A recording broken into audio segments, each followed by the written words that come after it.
Welcome back here to University Stadium. Just getting set for kickoff as we're on our way. Laurier has won the kick and what is a bit of a shank kick to the 40.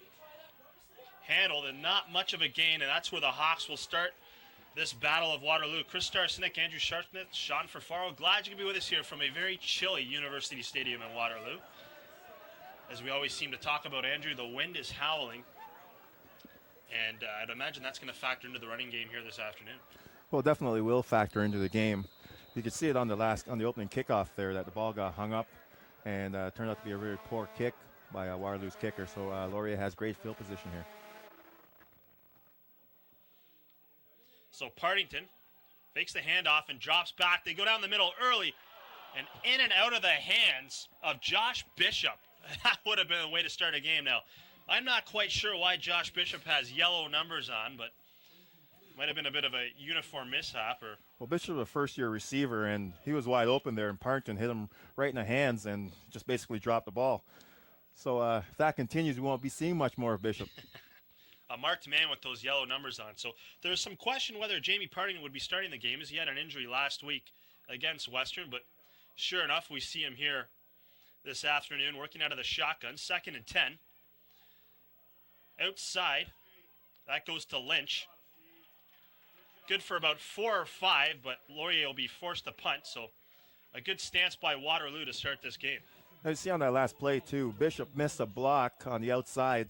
It was just a little out pass to the running back, and Bishop didn't hit the cornerback. He instead opted to go downfield and get a safety. So that's 2 missed plays already on Bishop's part. As we see here on the replay, no blockers out in front, and it was just an easy tackle for the defender. So Chris Mammo will come in to do the kicking duties. Mammo in his 2nd year. Tough shoes to fill, filling in for Brian Devlin, who had so many years of success here as one of the leading punter kickers, not only in the OUA but CIS, but gets that one away. Laurier does have the wind advantage to start this game. It's moving from the left to your right on your TV screens. And that's exactly why Laurier opened up with the passing game. You know, you got the wind at your back. You try and get an advantage early. So, it didn't work out, and it was 3 and out. As we look here on the last play, Waterloo punt returner got lucky with muffing that punt, and it went out of bounds. So our first look at the Waterloo offense. Waterloo wearing the visiting white. Laurier in the home purple. Of note, this is both teams, of course, share this field. But Laurier, the home team for this particular game, in the dark purples. But it is actually Waterloo's homecoming game, so a little bit of an interesting way to do things. And actually, several fans out considering the weather, so got to give them credit. You'd think for your homecoming you'd pick a better opponent. little bit different, but maybe a little optimism. Again, both teams riding 2-game winning streaks coming into this game. Laurier coming into the game with a record of 3-1. Waterloo at 2-2. Recent victories over Toronto, and last week a very big win with no time left on the clock. And an open pass there, a nice completion. That's Sean Cowie, 2nd-year Burlington native. So the Warriors look like they've come to play, Andrew. Yeah, Waterloo came out, opened up with the run, and throw a little wrinkle in the things there, coming out with a pass on 2nd down. And all it was just the receiver just sat in the zone, and the quarterback hit him perfectly in the hands.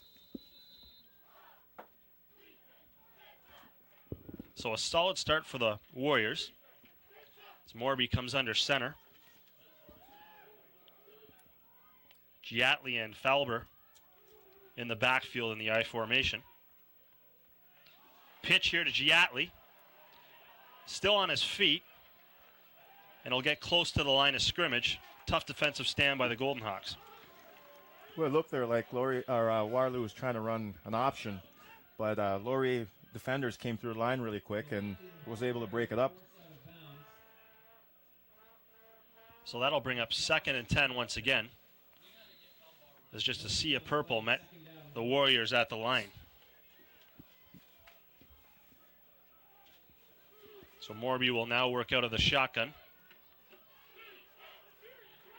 Giatley behind him. Comes forth now to pick up the blocking duties. Lots of time for Morby down the middle. Not sure who the intended receiver was there, but there was a lot of purple in the way. I think Morby just felt a lot of pressure there, just basically tried to get rid of the ball, and there was more Laurier defenders in the area than there was Waterloo receivers, so he got a little fortunate there.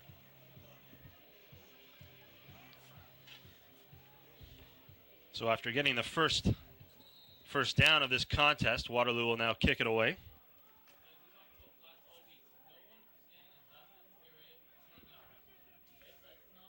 Jason Cook will come in to do the punting duties. Good high punt considering the wind. That'll fall into the hands of Dante Luciani.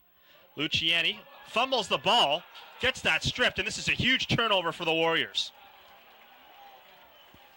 And the Warrior faithful go crazy here on that side of the field, and really a costly error by the Laurier Golden Hawks. Hey, definitely there. Luciani was just running with the ball a little bit loose. He saw an opening and tried to hit it, but Rob Kowalik, as we look at the replay here, Luciani feels the punt, sees the lane, and doesn't really get to tuck the ball away properly, as you see there, and it just gets stripped by Kowalik. Excellent play by Waterloo. So a good break here early for the Warriors. Let's see if they can capitalize. They begin from the 30. And really what a starter would be to score first against this Laurier team. Oh, definitely would be. Morby going deep, looking for Cowie. That pass off the mark as it floats out of bounds, and that'll be incomplete. That was a terrible pass by Morby there. Cowie was open. He just underthrew him a bit. If he would have let him, he had the defender looking back into the backfield, and could have possibly been 6 points. So that'll bring up 2nd and 10.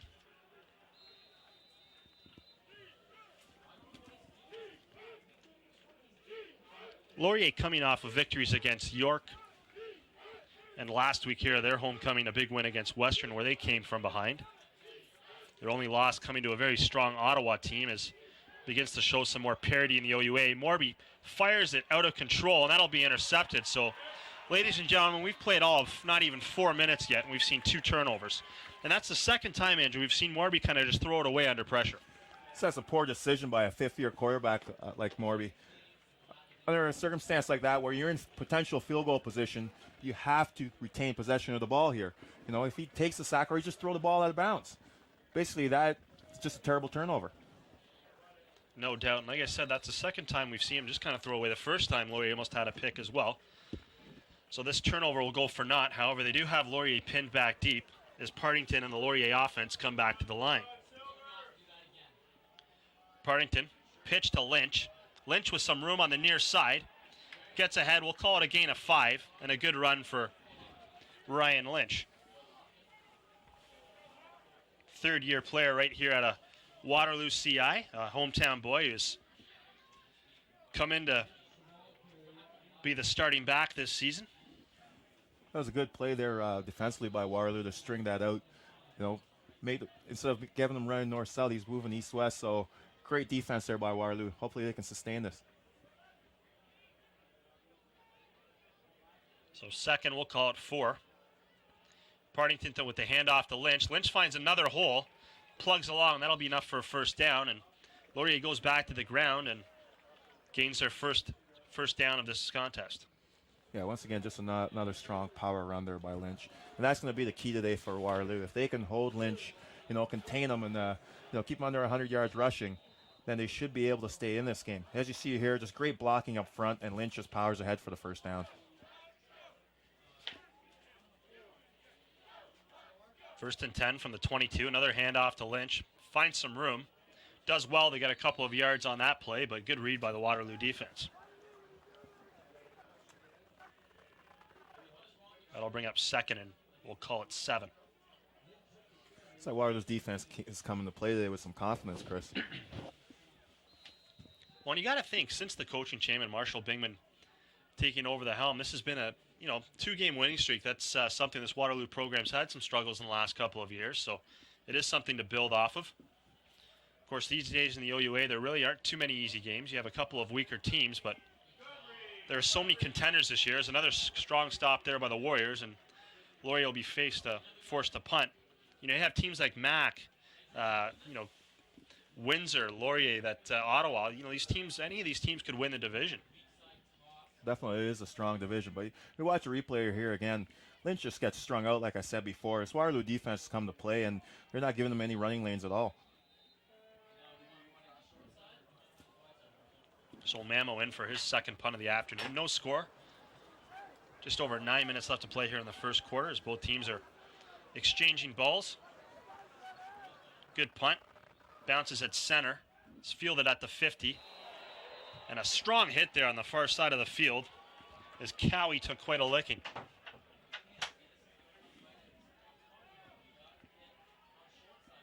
Cowie walks away with that with no problems.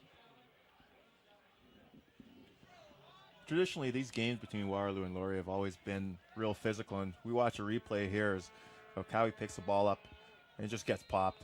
Once again, he gets lucky that the ball goes out of bounds instead of staying in bounds.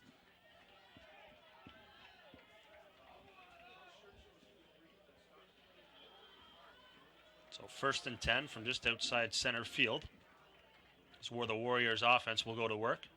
Morby again goes on the ground. Giatli is stopped at the line of scrimmage. Giatli got nothing there. And the thing is, against Laurier's defense, if you can't pass the ball, you're not going to have a chance. So Waterloo definitely has to come out and mix in the pass and the run, and hopefully that they're successful in the passing game. So that will open up the run. And if you look at this Laurier team, the strength is no doubt their defense. In terms of, this team, although winning the Vanier Cup last year, lost a lot of players in the offensive side of the ball, but they have kept a lot of all-stars and kind of veteran players on defense. The Jesse Alexanders, the Maggiacomos, the Yannick Carters of this team that were such a big part of the Vanier Cup win are still here. And that one nearly picked off again. In and out of the hands of Paul Hancock. Jesse Alexander. Yeah, Jesse Alexander had 6 points there. That's why he plays defense. That ball was right in his hands. Just corral that, and it's been in the house. And with 8 minutes left in the first quarter, the skies have opened up here at University Stadium.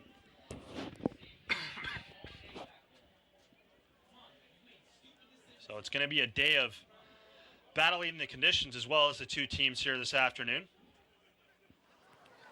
Another great high punt. Again, taken by Luciani. He does well to field that and hang on to it. Flags on the play. This will be a no yards call. Well, definitely this is going to be a defensive battle, it looks like here.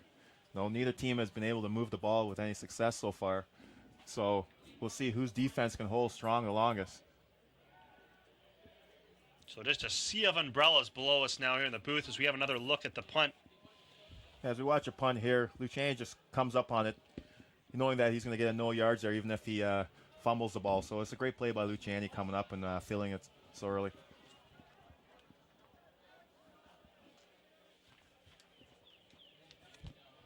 So battle for field position is where we stand thus far. 0-0, 7.5 minutes left. Partington, a handoff. Big hole for Lynch to run through. And he gets up for a gain of 14 on the play. So the biggest gain for a Laurier player thus far this afternoon. Yeah, definitely, that was a solid run by Lynch. So he comes off the field now for a rest. We should mention this is the first time as we have a look at Lynch's carry. Just a big hole opens up. And Lynch just powers ahead. It's a big, strong power back. Partington under center.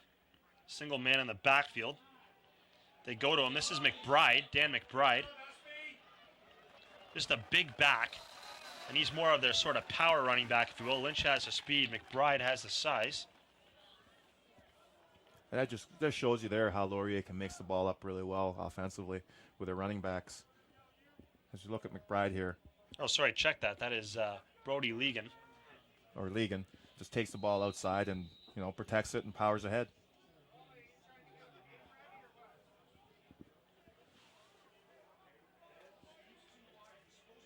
So 2nd and 5. Partington to pass. Near side here. Handled very easily by Will Northcote, one of the veterans of this Laurier team now. Also a fifth-year player. Has seen both offensive and defensive duties for this Laurier team over the years.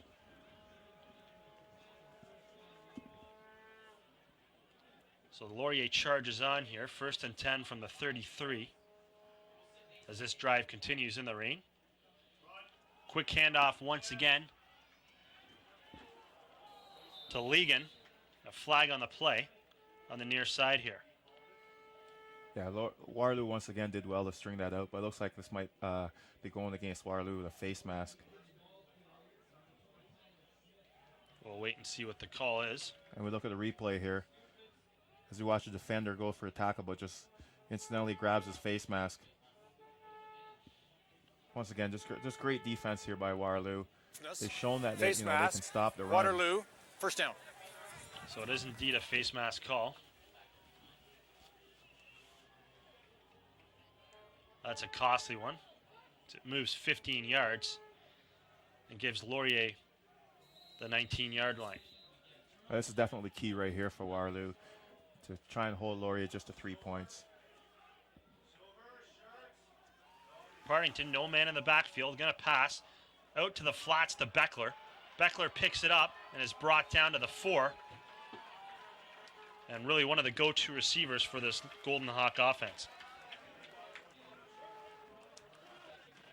Beckler is definitely the #1 guy here at Laurier when it comes to receivers. And as we see on the replay here, Partington just drops back, and Beckler just runs an out, wide open in the flats, and just turns it upfield.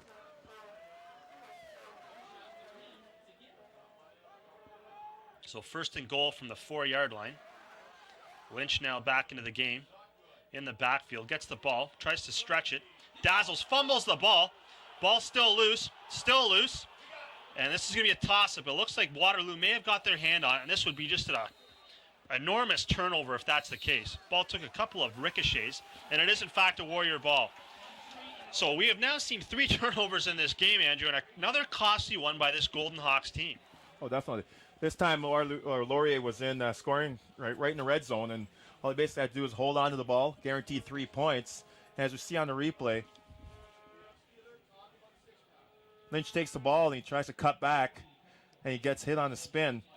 And Laurier was very fortunate there. It wasn't picked up by one of Waterloo's defensive backs and ran back all the way. But once again, another tough hold there for Waterloo.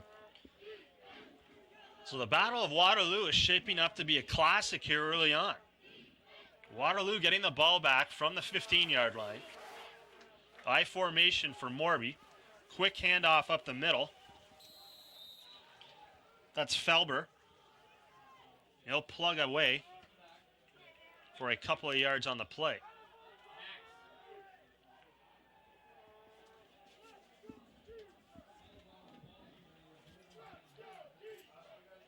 Yeah, look at the weather, and you could say that the ball may be a little bit slick, but it's not like the first time these guys are playing in these conditions.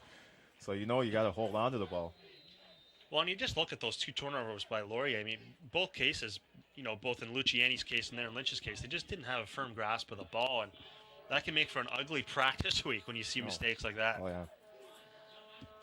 So good gain on the last play, 2nd and 5 for the Warriors. This time they'll go to the air. Morby outside. That's going to be enough for a first down as it's taken in by Dustin Zender. So Zender, the first-year receiver here out of Grand River and Kitchener. Waterloo's shown that they can, pass the ball, these little, 6-yard plays just with a receiver sitting in the flats or just sitting in the zone. And I think they can be successful if they continue doing that, mixing it in with the run. This is the first time we've had an opportunity to see either Waterloo or Laurier on Rogers television this season. So the 2 face off against each other. Of course, Laurier, the defending Vanier Cup champions. Yannick Carter gets loose in a huge sack, and that's what this kid does so well. Well, that's a guy you have to contain if you're a Waterloo. Yannick Carter's going to sooner or later come on the blitz. So as a man, you have to pick up.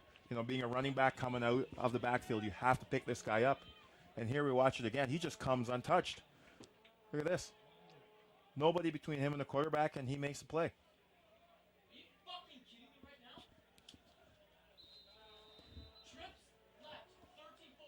So 2nd and I can't even count that high. We'll call it 35. See how Waterloo faces this situation. And just a quick handoff to Giatley, and he won't get much as he's dragged down just shy of the 15-yard line, and Waterloo will be forced to punt it away. I'm sure Laurier knew what was coming there, that Waterloo wouldn't take a chance putting the ball in the air down that close to their goal line. So they were key for the run. Andrew Sharp-Smith, Sean Ferfaro down along on the sidelines. I'm Chris Starcenic. Glad to be with us here from University Stadium as the rating continues to fall here in this Battle of Waterloo. The Hawks hold the all-time advantage in this particular game with a 33-14-1 all-time record. So it's been pretty one-sided. They've won the last 3 as well. Come into this game with a 3-1 record. Waterloo at 2-2. Is a good kick once again. This time it'll be fielded by Luciani. Hangs onto it this time and gets to the 45-yard line. That definitely was a good kick. He just tried to drive it there, not get it caught up in the wind. And the way Waterloo's defense has been playing so far this first quarter, they figure that being that close to your end zone, you can kick the ball out and play defense and try and contain Laurier again.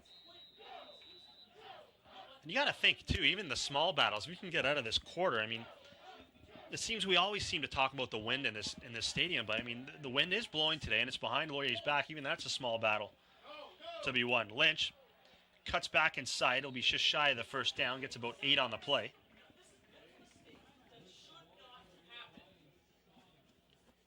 That'll bring up second down. Sorry, check that. They mark it. It's about a 6-yard gain. Thought he had made it a little bit further. And we look at the replay. Yeah, definitely just another power run, 6 yards.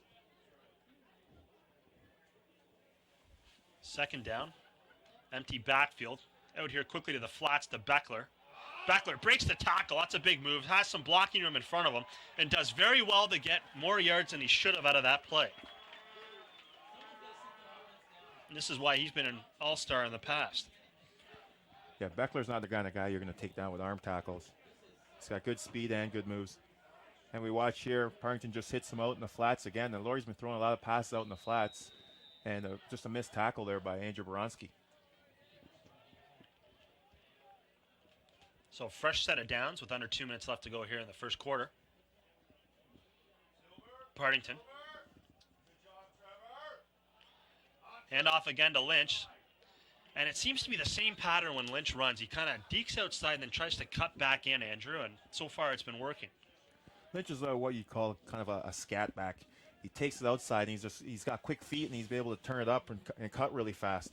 And when he does make that first cut, he seems to always generate 2 or 3 more yards. Yeah, it's almost like a fresh set of Michelins on his feet. I mean, especially in these conditions. So we have another look at exactly what we're talking about here. Yeah, you watch Lynch, he just cuts it back right there. And there you go, 2, 3 more yards. So Laurier drive continues. They've been this deep before, only to cough the ball up. It was Lynch who did that. This time they go to the air, Partington end zone. And that is caught somehow by Andy Beckler. Waterloo is having a look like this thing looked like it ricocheted off the ground. We're going to have another look at it if we can, but definitely have to have another look at that one because I thought it went off the carpet. I was ready to call it incomplete. And here it is. Let's have a look. This will be one heck of a catch. Yeah, Partington just drops back, and he's be able to gun it in between. And it is caught. Definitely is a catch. Perfect throw there by Partington right into the bread zone of Andy Beckler. Nice low hard pass. And 6 points for the Golden Hawks. That was a great catch by Beckler. Just showing a great set of hands. Mammo in now for the extra point. High snap, brought down, no problems, and that's up and good. 7-0 Laurier. But even just a great throw by Partington to put it there as well. A lot of zip on it. There's one thing about Jamie Partington, obviously with Ryan Peer being here for so many years, fans didn't have an opportunity to see too much of him, but the scouting report on him is his arm is very strong. He's maybe not as mobile as people are used to seeing here with this Laurier offense. The one thing that Ryan Peer did have in the past was he's a very mobile quarterback. Partington more of a kind of stay-at-home, but his arm is very strong, as you saw there. Well, definitely. That's what made Pierre such a great weapon was that he could run and pass. But Partington has a strong arm, and he'll sit back in the pocket and find his receiver and hit him like he just did. And it's amazing. He didn't see a lot of time, but there's a lot of opportunities. He did get into games over the year, and you can see how he's just matured into his own to become the starting quarterback here for the Golden Hawks this year. Well, definitely it was between him and Luciani coming into this season who would be the starter, and obviously Partington has set himself apart, and he's the man. And interestingly, Laurier, I mean, we've talked about in the past the athleticism of Luciani. They've elected to use Luciani outside as a receiver predominantly this year. They're actually going with Ian Noble as the backup quarterback, who is actually a highly touted sort of recruit for this Golden Hawk team and came in to see some action last week. But every once in a while, you still see Luciani come in for some plays. As we have a look at the kick return here, and Justin Andrusko taking it up the left-hand side for a nice return. But getting back to what we were saying about the quarterbacks, obviously Laurier sees a lot in Luciani to move him out to receiver. Not a lot of kids can make that adjustment from quarterback to receiver. You're used to just throwing balls and not taking hits, and now you've got to adapt. So definitely shows his versatility. And it is interesting, like as I mentioned, there will be a few plays, kind of shorter 3rd and 1s and situations like that where Luciani will still come into the game and take the snap. So it's an interesting situation. And something else we haven't had a chance to talk on is actually this kick's being redone. There was a flag on the play. Is that, of course, Ryan Pierre is now the offensive coordinator here at Laurier, which a lot of people questioned in the offseason when that decision was made. But so far, 3-1, not too many complaints around campus. Kick fielded again. Well, Pierre was very familiar with Batasic's offense, and I think he's retained a lot of that. So he's basically just using what Steph left behind and expanding and adding to it what he has learned over the years. So the offense is pretty much still intact when it comes to play calling, and Pierre is young, and you'll show it. He's got a little bit of talent, I think, and give him a couple of years and he'll probably be one of the best offensive coordinators in the league. That, and of course, Gary Jeffries has been around the game for so long, just sort of as a mentor to shape him. And, I'm sure there'll be times where he will nix maybe a suggestion that young Pierre may make. So it's a very unique situation, but as you said, one that I think in the long run is just going to pay huge dividends for this Laurier team. Oh, Jeff's a great head coach, and he's an easy guy to work with, So when you have a head coach like that, who's easy to get along with, easy to talk to, it just makes come into a situation like that very easy itself. So 2nd and 5 here for the Warriors. 20 seconds ticking on the clock. I'm really starting to feel for these people without umbrellas here at the game that are hanging around. It is about 10 or 11 degrees, and the rain's coming down. Nice defensive stand there. Getting a hand on it was Josh Moulton to break that pass up. And the Warriors will once again be forced to punt it away. Hey, you truly have to be a football fan to be sitting out this weather. No kidding. Of course, we got to pay compliments to our hardworking crew that are working the cameras and such all out there, scattered about the field to bring you this coverage. This will be the last play of the first quarter. Cook, another good high punt. One part of the game that's been strong today. Flag on the play. This could be a clip of some sort. And all kinds of room here, as this is just a banner run by Taurine Allen, as he's finally brought down at the 28-yard line. Allen just kind of deked his way through the field, and look, he's on one knee catching some air. Definitely was a good run, but he took a good lick at the end of this run. So here's another look. As you look at it here, picks up the ball and just starts taking it outside and picking up some good blockers as he goes along. But we can see a clip blocking the back there. But an excellent run nonetheless. And just watch the hit he takes here at the end. He kind of stumbles here, loses his footing, and when he regains it, he gets popped.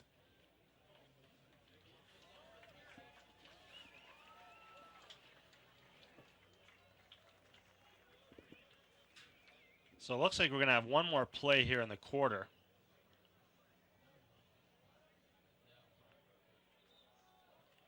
As they didn't consider the kick the last play, so I think the officials are trying to figure out what's going on, as is everyone else. So Laurier penalized, and that has to come all the way back because of the clipping call, and it'll be a first down, so it goes for naught. And Lynch won't get much, and that will officially do it for the end of the first quarter. So Laurier leads this one by a score of 7-0. We'll be back with second quarter action after this.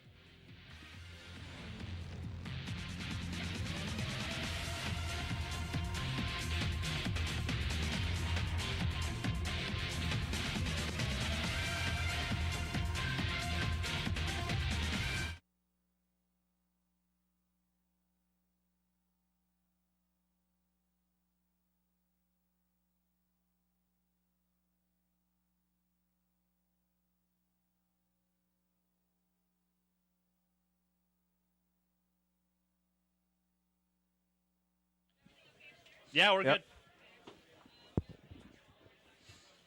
Okay.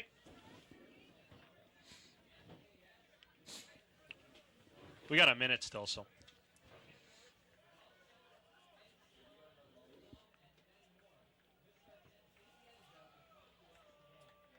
Yeah, decent game so far, right? Yeah.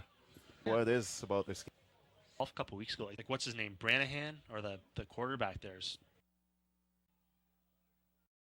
After scoring late in the first. Sorry, Andrew. Good man. Just before the start of the second quarter, 7-0 as you see.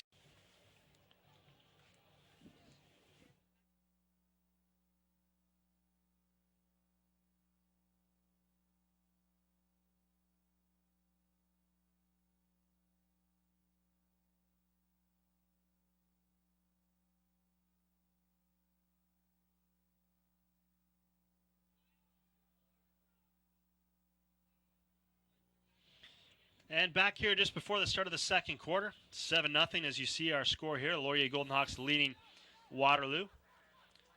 And they start from within their own end here. Partington drops back, wide open man.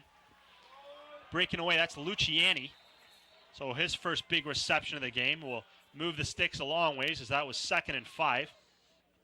The Hawks will come out just shy of center field, so great way to start this second quarter after scoring late in the first. Sorry, Andrew. Well, definitely. Laurier opens up the second quarter like they opened up the game with a passing play. They're showing that they're not afraid to throw into the wind. And as we see here, Luciani just sits in the middle of the zone and picks that up and just opens up the field for a great gain. Back here to live action. Dimacos gets the carry there, so offensive coordinator Ryan Pierre mixing things up with some of his backs now after Lynch has seen the majority of the carrying duties. That's benefits of being in a system like this too, where you know you're a running back and you're dressing, you're going to get some carries. So 2nd and 2. Handoff goes once again to Lynch. And it's going to be close to a first down depending on the spot. And this play just showed just quick feet that Lynch has there. Looks like he was stopped and wasn't going to pick up the first down and just be able to shift his feet and, you know, pick up an extra yard in the hole and got the first down. They are, in fact, moving the sticks. So Laurier driving once again here to begin the second quarter. Pretty evenly played first quarter of football. Several turnovers by each team. Laurier scoring late on a big play. And now moving the sticks once again. Partington with time. Drops back, and there's that arm of his. And into the hands of Josh Bishop, who makes up for his earlier mistakes. The rookie receiver somehow was able to keep his eye on the ball and fish that through a couple of DBs. And that's just short of the end zone. So a huge play there by Bishop. I got to get the story on this number thing. He's got yellow numbers on the back and white on the front. Looks like a lame duck out there, but if he keeps playing like that, no one's going to complain. That must be a rookie thing. But on this pass, as we're going to watch here, Bishop just goes right down the seam. And Partington looked like he wasn't his first option and hits him straight down the seam, able to separate from defenders and picks up a first down the 1 yard line. And we just missed it, but Laurier pounded it in to the end zone for 6 more points. Up and over the top was Ryan Lynch. So just like that, Laurier has a 2-touchdown lead. And that's the way we expected Laurier to open up the game. And they came out here in the second quarter after being a little bit flat in the first and, score on their first drive. So now it's up to Waterloo, to show that, they're not totally outmatched and they're going to come back with their next possession and do something. So Waterloo did come from behind last week in their victory over Queens as Mammo comes in for the extra point. That is good. And actually won that game with no time left on the clock. It'll be tough to do the same thing here this week. Laurier is a much stronger team than Queens, and I don't think they'll give away a lead. But Waterloo will have to show that they can battle back and open things up on their offense. And as you and I were talking about kind of between quarters, I mean, this when a team gets on a winning streak like Waterloo, again, a coaching change early in the season after an 0-2 start, it's amazing just kind of the confidence you can build even just from a couple of wins. Not necessarily against the strongest components, but, Queens by no means is a pushover in this league. The U of T win, unfortunately, that's, I think, pretty much standard for everybody in the league. And actually, it's the traditional York-Toronto game that's taking place out in Toronto today. Both teams entering that one with no wins. So by the end of the day, only one team in the UUA will not have a victory. We'll see if Toronto can win their first game in over 3 years. Is again breaking away Sean Cowie. And special teams for Waterloo's looked very good today. They've had some significant runs. Yeah, definitely Waterloo's special teams have looked really good. And that was an excellent run by Cowie. And he had some great downfield blocking as we watch here again on the replay. Takes the ball and just takes it upfield and follows his blockers outside, as you see there. And another great block there. And just takes it upfield. So if they can build on the slow momentum from that kick return, they should be able to put themselves right back in this game. So Morby now steps under center. Loaded backfield. Fakes to Giatli and rolls to the left side. Hit hard. Gets the ball away. And a nice catch there for a first down. And again, that's Brian Stoddart. Sorry, check that. Sean Cowie once again.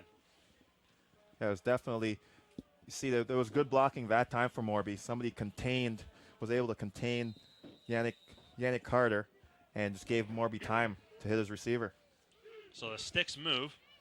And so maybe a little bit of momentum here for the Warriors to work off of. Well, Waterloo's got the wind at their back here. Let's see if they go away from their traditional running game. Morby again steps up. Airs it out to the far side again, looking for Cowie. And a battle for the ball. No flags on the play. And again, tight coverage by the Golden Hawks on the far side.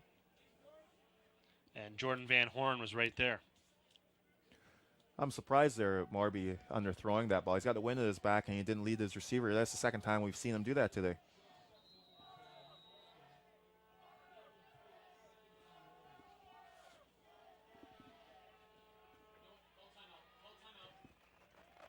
So 2nd and 10. Whistles on the play. And a timeout called by the Warriors. So Marshall Bingman maybe calling a timeout. He didn't like the formation he saw or wants maybe to find an easier way to get a first down and try to keep this momentum going. This, you would think, is a pretty important drive for this Warrior team, being down by 2 scores. 2 scores that happened in under 3 minutes towards the end of the first quarter of play and then very early again here to start the second. Well, definitely is an important second down.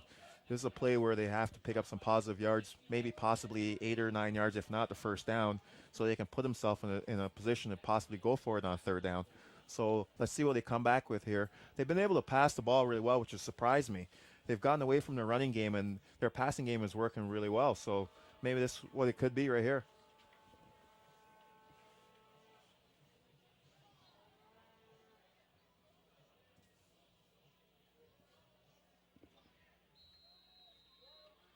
So 2nd and 10 from around the 50-yard line of the Golden Hawks. Again, loaded backfield once again, I formation. Morby drops back between the 2 backs. Again, airs it out, and they look to be liking this battle. And Cowie had a chance, and it appears that they feel comfortable that Cowie has the legs to get past the Laurier backfield, the cornerbacks. Well, definitely. Once again, it looks like Morby's not comfortable back there. I don't know if he's feeling the pressure from the rush, but he's not setting himself and throwing the ball. You've seen twice where he's underthrown the receiver, and on that time there, he just overthrew him. Another poor pass. So they've had their opportunity. It's just a matter of capitalizing.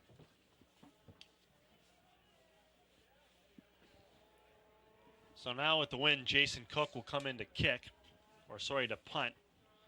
Been able to get it into the air, no problems, and this one should fly a little bit further with the wind, as it does. Taken by Luciani. Luciani sneaks by a couple people and does well to get about 10 yards on that return. So the Hawks will start from the 29-yard line with a 2-touchdown lead. Just under 12 minutes to go here in the second quarter of play. That was another quality return by Luciani, just showing his versatility once again. He was just one slip tackle away from breaking that one.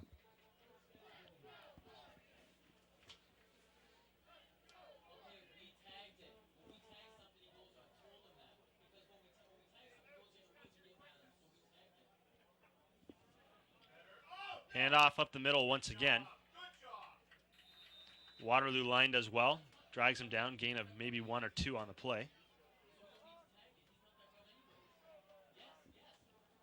As this time it was Brody Legan. Yeah, that was good defense once again by Waterloo. They've shown that they can stop the run. It's just a long pass is basically what's done them in here. So if they can keep containing the run and force Laurier to pass into this wind, they can be successful. Partington.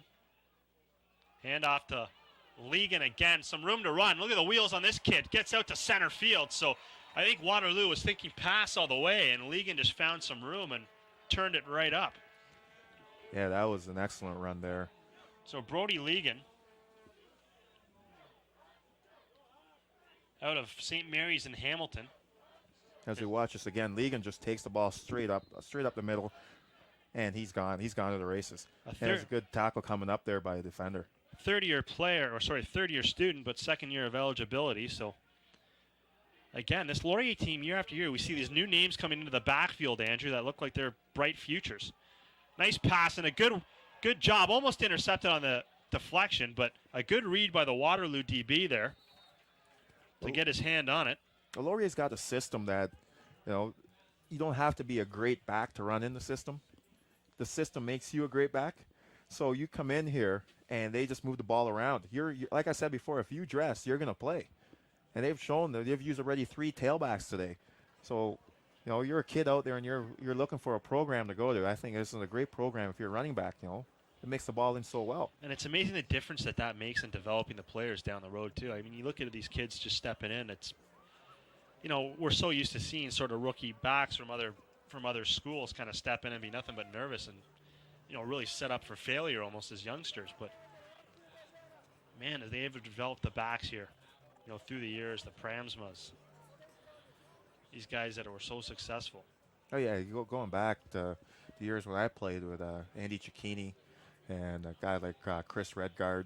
Guys with that who were, good backs who came in here and the system made them even better backs.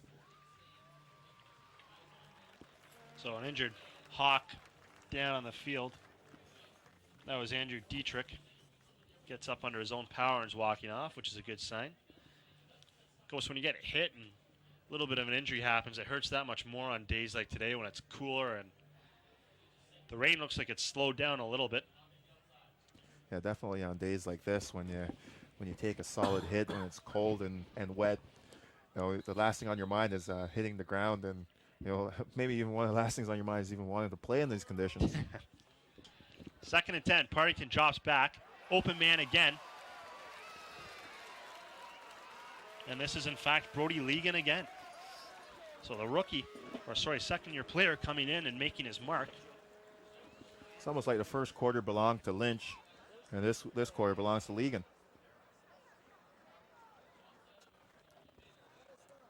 So the Hawks moving the ball very effectively here, both in the air and on the ground.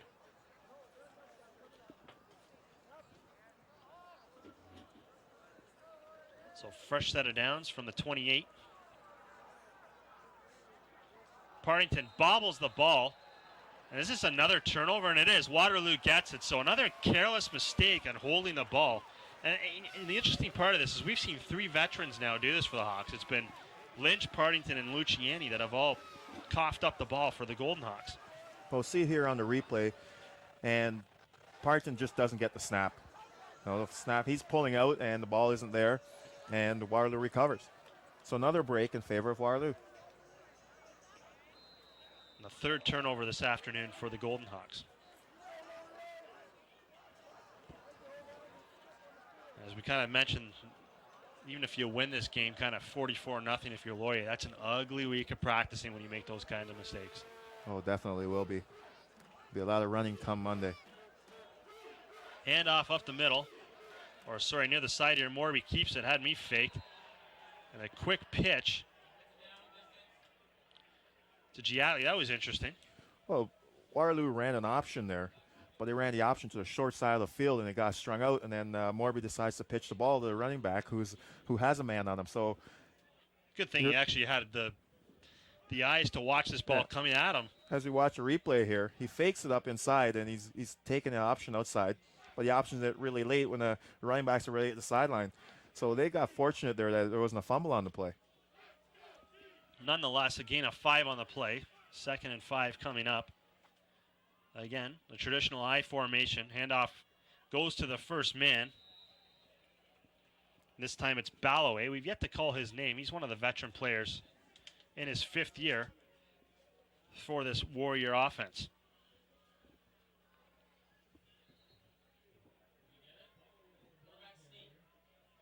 And this will be close to a first down. They're going to call for a measurement. Yeah, this is real close. It looks like they may have the first down here.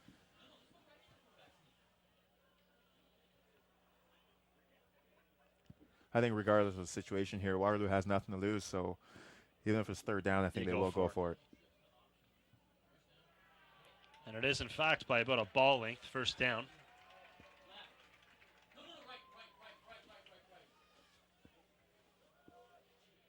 So the sticks will move as the Warriors try to penetrate at least a little bit deeper into Laurier territory with 9:11 left to go here in the 2nd quarter.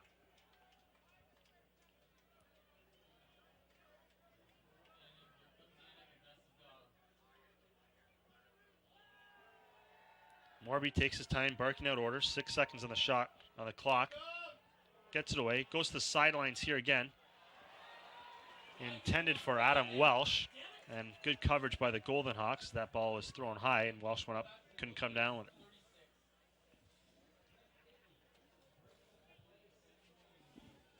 Yeah, it was good defensive play by Brent Hickey there. And once again, Morby had his man open and just a little bit underthrown, and an even better defensive play by Brent Hickey as we see here. Morby draws back.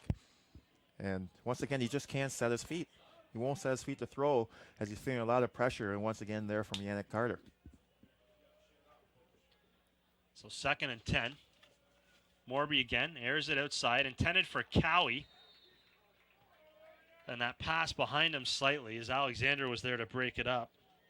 And the Warriors will once again be forced to punt. Yeah, that pass was a little bit high, but it still should have been caught by the receiver. It's either Morby's throwing the ball too high or underthrowing it. Here, as we look at the replay, Morby looks out to his left, and the ball just basically goes between the receiver's hands. Just a little bit overthrown, but still close enough to be caught.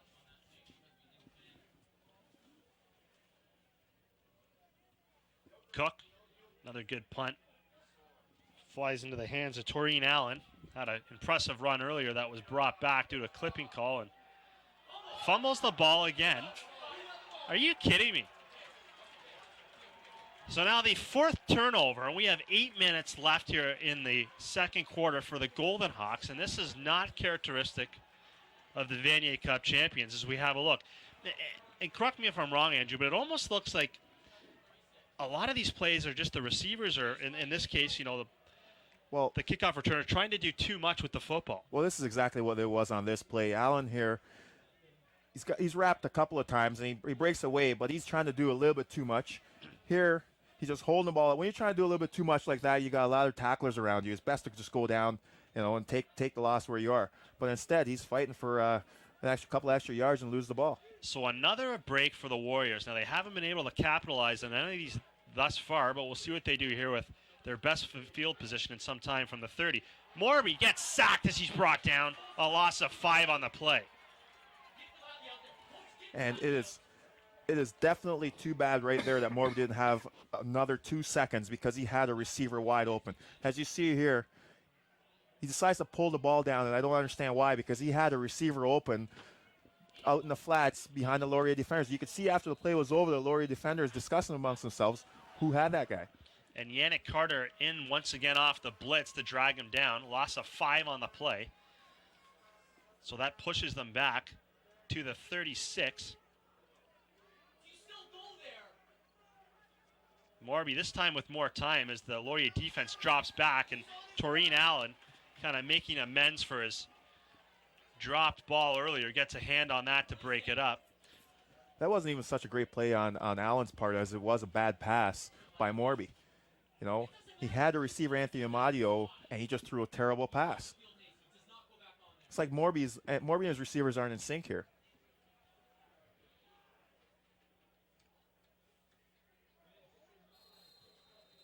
So I'm not sure if they're going to punt it away here, as it's well outside of Cooks' range. So they go from being within real close field goal range to out of field goal range after that turnover. Poor snap.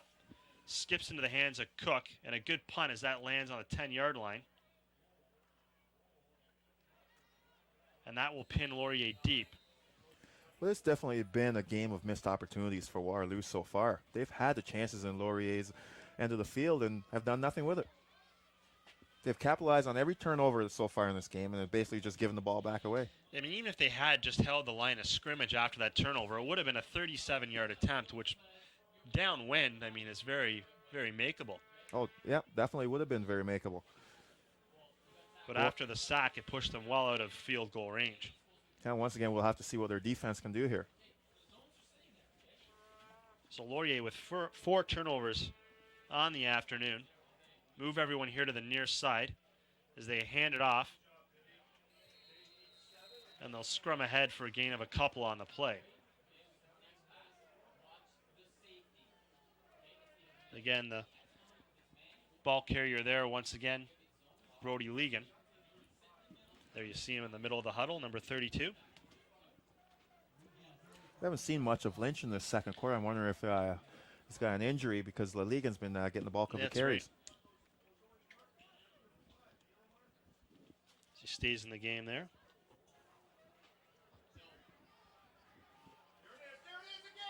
So again, Partington rolls to the far side, off his back foot, and an interception, and then dropped. And I believe Waterloo maintains possession. So this has just been a bizarre football game, ladies and gentlemen. You're in for a definite treat here within the Battle of Waterloo. Well, it definitely has been a strange game where Waterloo just keeps getting the turnovers, and Laurier just keeps giving the ball away. So not the prettiest of football games thus far for the Golden Hawks, yet they have a 14-0 lead. So we have another look. Yeah, we look at the replay, and Partington just basically rolls to his right and throws the ball into a sea of Waterloo defenders. So again, good field position here for the Warriors as they start from the 40-yard line. And that traditional I formation that they've used for so many years. Fake handoff, pitch to the backfield. This time it's Justin Andresco. And a good play there for a gain of 6. And Andresco, a fresh face for the Warriors. Well, you say Waterloo loves to run this option. There's always been a play they've had in their playbook for many years. But the thing about running the option is you have to get some containment at the line. And nobody's containing Laurier's defensive ends. They're getting so much penetration that the quarterback doesn't have time to roll and set up the option.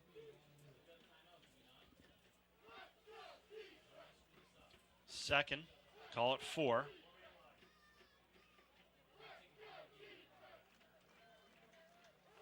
This time they're going to pass. Carter there again with pressure. Far side, and just a great catch there. Spreading his arms is Adam Welsh, diving for the ball, and they're calling it incomplete. I thought he had pulled it in. What an effort by Welsh, though. Was real close to making that. Thought maybe they'd call a ground fumble, but it looks like he just didn't get, he had possession, but didn't have it for long enough before he hit the ground. And as we see here, that is like one of the best balls that's been thrown all day, and what a grab. And you can see it just didn't manage to cup it under his body well before he hit the ground.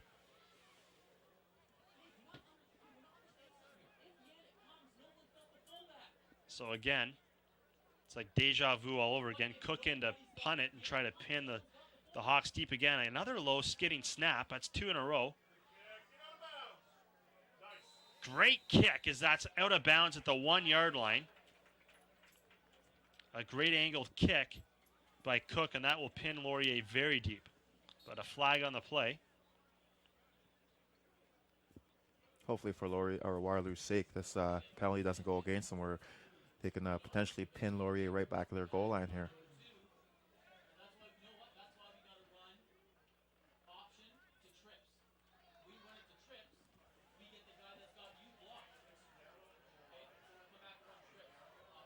I believe it was against the Golden Hawks and was declined as the ball was put at the 1 yard line.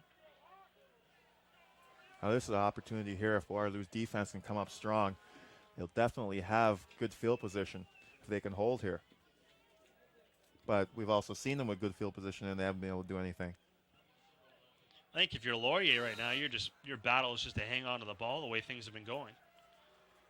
But imagine you'll see a handoff, which in fact you do. And again, good running. I couldn't see if that was, and it was in fact Lynch back into the game. Yep, a good strong run up the middle by Lynch. As we look at it again Gain on the of replay. 7 on the play. Partington just hands off to him, and the line opens up a big hole for him. He breaks the first tackle and is able to power it up for a good gain of 5 or 6. So a huge stand here, Waterloo rather, and they do get it back there. That's just a massive stand, and will force either Laurier to take a knee or try to punt it away. I think if you're Laurier here, you punt it away and take your chances that Waterloo can't do anything, because they haven't shown that they can't do anything offensively yet. So after 2 quick strikes, one towards the end of the first quarter and one very early into the second quarter, it's been sort of a seesaw battle, and the score still remains 14-0. Andrew Sharpsmith, Sean Fafaro alongside on the sidelines. I'm Chris Starcynic. Glad you could join us for the Battle of Waterloo here from University Stadium on a very cool and often wet at times afternoon. The rain has stopped here for the time being, and Laurier will in fact concede the 2 points. I'm actually surprised at that Laurier wouldn't kick the ball and force Waterloo to show that they can score offensively. They haven't been able to move the ball very much at all this half. Maybe thinking because of the wind, I don't know, to factor into it and try to start this field position game all over again. So the score now 14-2.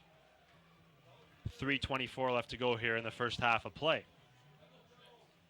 Well, that's another moral victory there for Waterloo, coming away with 2 points on a good defensive stance.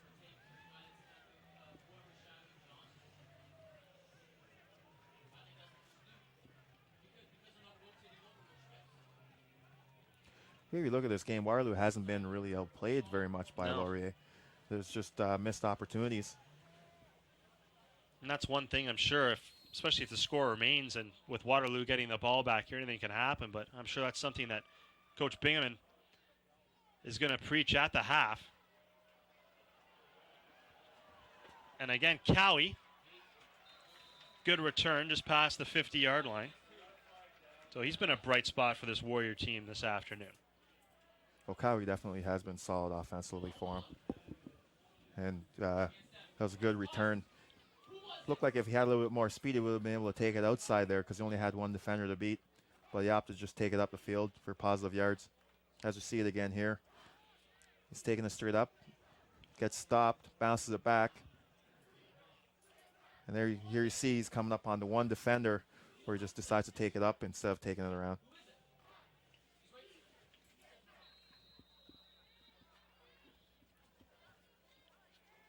So the new set of downs for the Warriors to work with from the 36. Ballaway, as well as Giatley in the backfield. This one goes to Ballaway. Ballaway, good run there. Gain of 8 or 9 on the play. I think it's the best run we've seen all day from Waterloo. Ballaway just came up, put his head down, and powered straight up the middle. He's now down on one knee, and he's asking for the training staff after that run. So a gain of 9 on the play. And this will buy some time for Morby to come over and talk at the bench. So he gets the play in person from the sidelines. Under 3 minutes left here to go in the first half of play.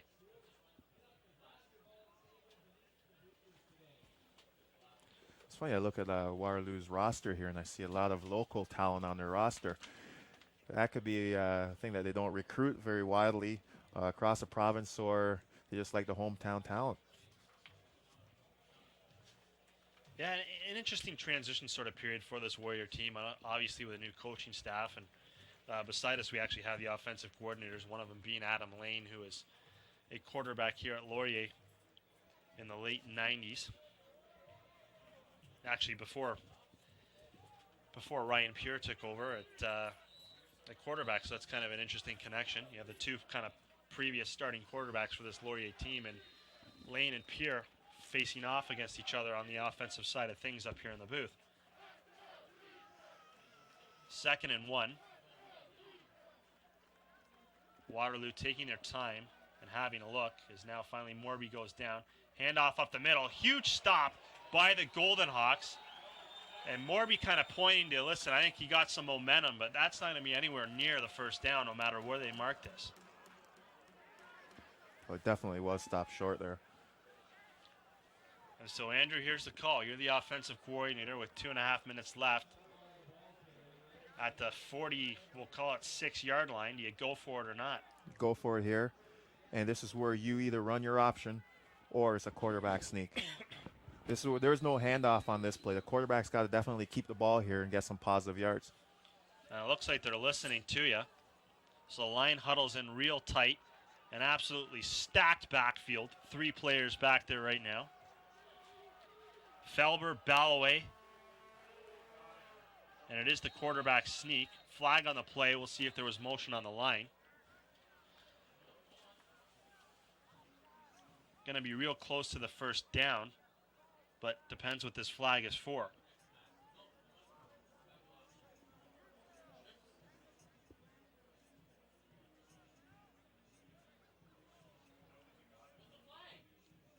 And I'm looking at where the ball is spotted.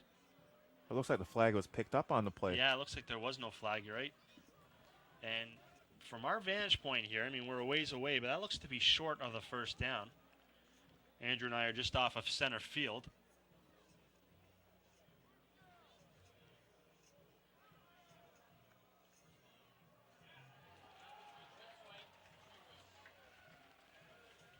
And the flag was in fact picked up, and it was about a first down by an inch or two. Like I called it, you had to keep the ball there. You couldn't hand it off. Risk the chance of a fumble. So with a fair bit of effort, the sticks will move. Clock ticks with 2 minutes, approaching 2 minutes here to go in the second half. Long ways for a score for the Warriors, but if they could get some more points on the board before the halftime, we have a very tight football game. A big stand once again at the line of scrimmage by the Golden Hawks. So Warriors electing to keep it on the ground here as the clock has stopped with 1:59 left to go in the first half. Waterloo's offensive play calling here is puzzling me, because you're down here and Laurier is pretty much stacking up the line for the run, and you're running into it. Open your offensive playbook up a little bit here and show them something. Show them that you can move the ball. And I guess to add to that, I mean, you have the wind right now as well. You would think you'd want to use that. You haven't show them something different. You're basically just running into what they're waiting for. With that said, now Laurier does drop off the line. They hold back the blitz, and they're content on playing the man-to-man. Go out to the sidelines. Cowie catches it, and I think they're going to mark him just shy of the first down. It's going to be really close. He kind of made a plea that he had jumped out at the line of scrimmage, or sorry, check that, near the first down marker. But it's going to be just shy, so this will bring up another 3rd and short situation. So 3rd and we'll call it half a yard. And what's interesting on this play, too, is that Morby buys himself time here. He comes out of the pocket instead of sitting back there and letting the rush contain him. He's able to buy himself some time with his feet, moving out of the pocket and finding his receiver. And that's something that Waterloo hasn't done all day. They've pretty much had Morby sit back in the pocket waiting for things to develop instead of him creating for himself.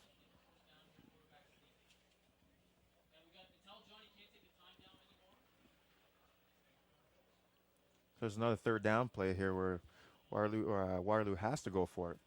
And a timeout was called down on the field to discuss this next play. So, I mean, you just showed quarterback sneak to do that again.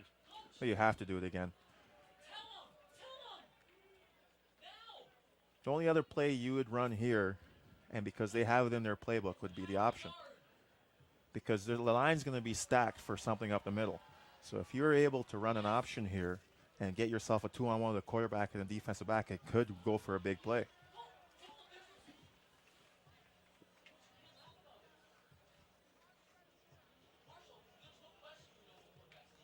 You look at the field where the ball is placed. It's on the left hash mark, so there's a whole bunch of yardage or field play with here on the right-hand side. So option right would be a great call. Well, we'll see what happens now. 3rd and short. Morby up to the line again, a stacked backfield. Look, Laurier crouched in real tight. And they do, in fact, hand it off, and that's enough for a first down. So a good play there by the Warriors, and this has been a lot of effort to drive the ball, but they're successful thus far. 2 consecutive 3rd and shorts that they've gone for and been successful with. Well, they put the big boys in the backfield and just hands off to one of them and just power ahead. You got a 260-pound guy back there playing tail. He should be able to pick you up 1 yard. Another fresh set of downs just over center field. Minute 19 left to go. 14-2's the score. Morby, nice pass out to Cowie. And that was really well orchestrated. Cowie, I don't know if we can get another look at this. If we have a key in on the receiver or not, but basically just turned around at the last minute and the ball was there. No looking over his shoulder or anything. And here it is as a look. Well, here it is. Morby just drops back and throws a timing pass. You can see, there it is. Cowie just turns around. Basically, Cowie just will run 10, 15 yards down the field and run it out, and the ball will be there when he turns. So one of the cleaner looking plays we've seen the Warriors run on the offensive side, and a definite drive going here, minute 3 left, getting deeper and deeper into Laurier territory. And just another sack. Outside around the corner, coming in untouched, is Luke Pinder. And Morby had no clue he was coming at him. And this is what I talked about earlier about Morby not getting out of the pocket. And here we look at it. Pinder's coming from his left side, and he's looking right. And at the last second, he sees him, but there's nowhere for him to go. When you're sitting back in the pocket like that, you're a sitting duck. You have to use your mobility to buy you time, and Morby is not doing that. And as sloppy as this Laurier team has played this afternoon, anytime Laurier or Waterloo has had any momentum, they have found a way to kill it. Such is the case here. Morby trying to get it back, throws it into a sea of purple, and Laurier once again, stops what looked like it was going to be a very strong drive. Yep. Well, I guess that's the sign of really a championship football team, is when you're not at your best, you find a way to kind of kill momentum before it gets ugly. Well, we look at it here. Once again, Morby's under pressure, and he's not able to set his feet. He's just got anxious feet back there.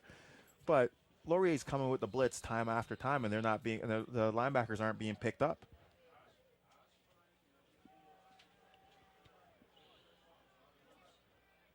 So a 3rd and long.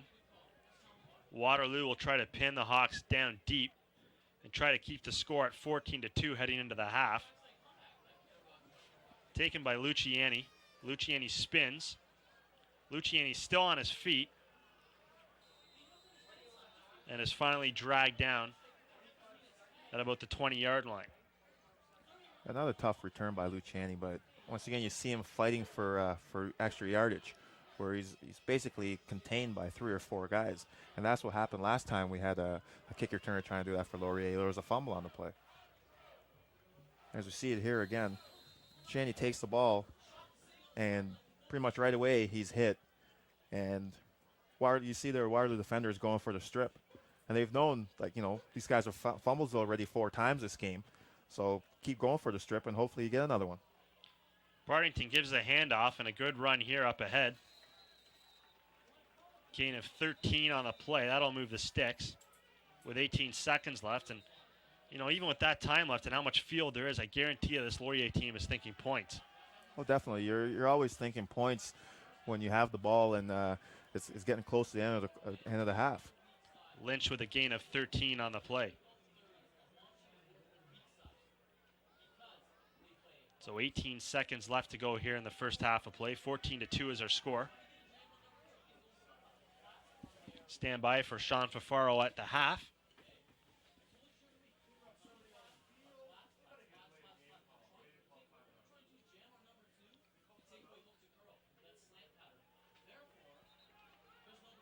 As Laurier comes to the line.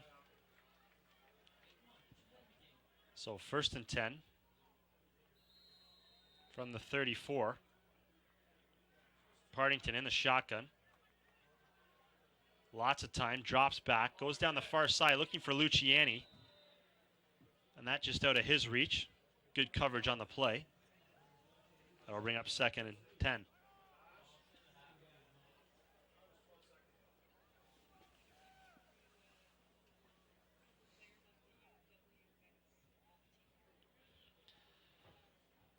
So Sean Fafaro will actually have a couple of members from the Waterloo Warrior golf team, including Victor Krzyzewski, of course, made headlines a few weeks back at the Canadian Open as one of the only Canadian amateurs to make the cut, and was actually very successful in getting his name up on the leaderboard. Very next day had classes to contend with, and has been a big part of that Warrior golf team thus far. So stay tuned for that interview at the half, as this is caught. And it's just short of the first down. And I would think that'll be it. I would think that Laurier will either take a knee here, or I guess they will kick it away. They're forced to. Oh, with 8 seconds left, you got the lead 14-2. You might as well kick it away and, contain on the return here and just run the clock out.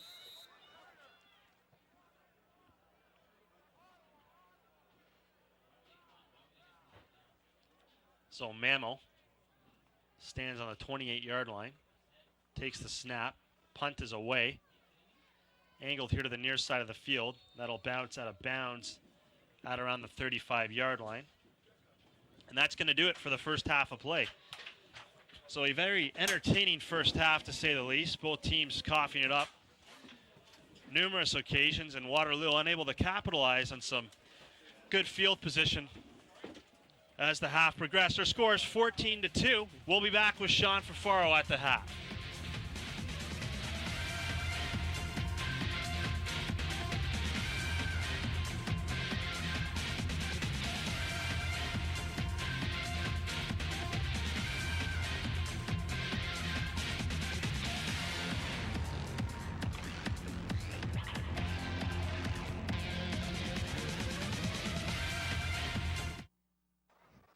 And welcome back here to the half at University Stadium. 14-2, the Wilfrid Laurier Golden Hawks lead the University of Waterloo Warriors in this battle of Waterloo that is shaping up to be another classic. Hasn't been the prettiest football game at times, but it's definitely been entertaining. Waterloo gets possession to start here as that's taken by Cowie. And the Warrior offense will start from just shy of the 30-yard line. Elsewhere around the OUA this afternoon, all halftime scores. It's Western leading Windsor by a score of 11-10. That really a marquee battle taking place down in Windsor this weekend. It is 10-7 for York leading, 10-4 check that York over Toronto. That also at the half. And Ottawa leading Guelph by a score of 10-5. So low scoring seems to be the theme across the OUA. Of course, one key matchup tomorrow also takes place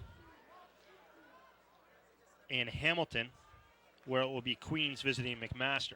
That game rescheduled for Sunday as the new stadium is not yet built for Mac, so they're still playing out of Ivor Winter. And, of course, the Tiger Cats are there this afternoon.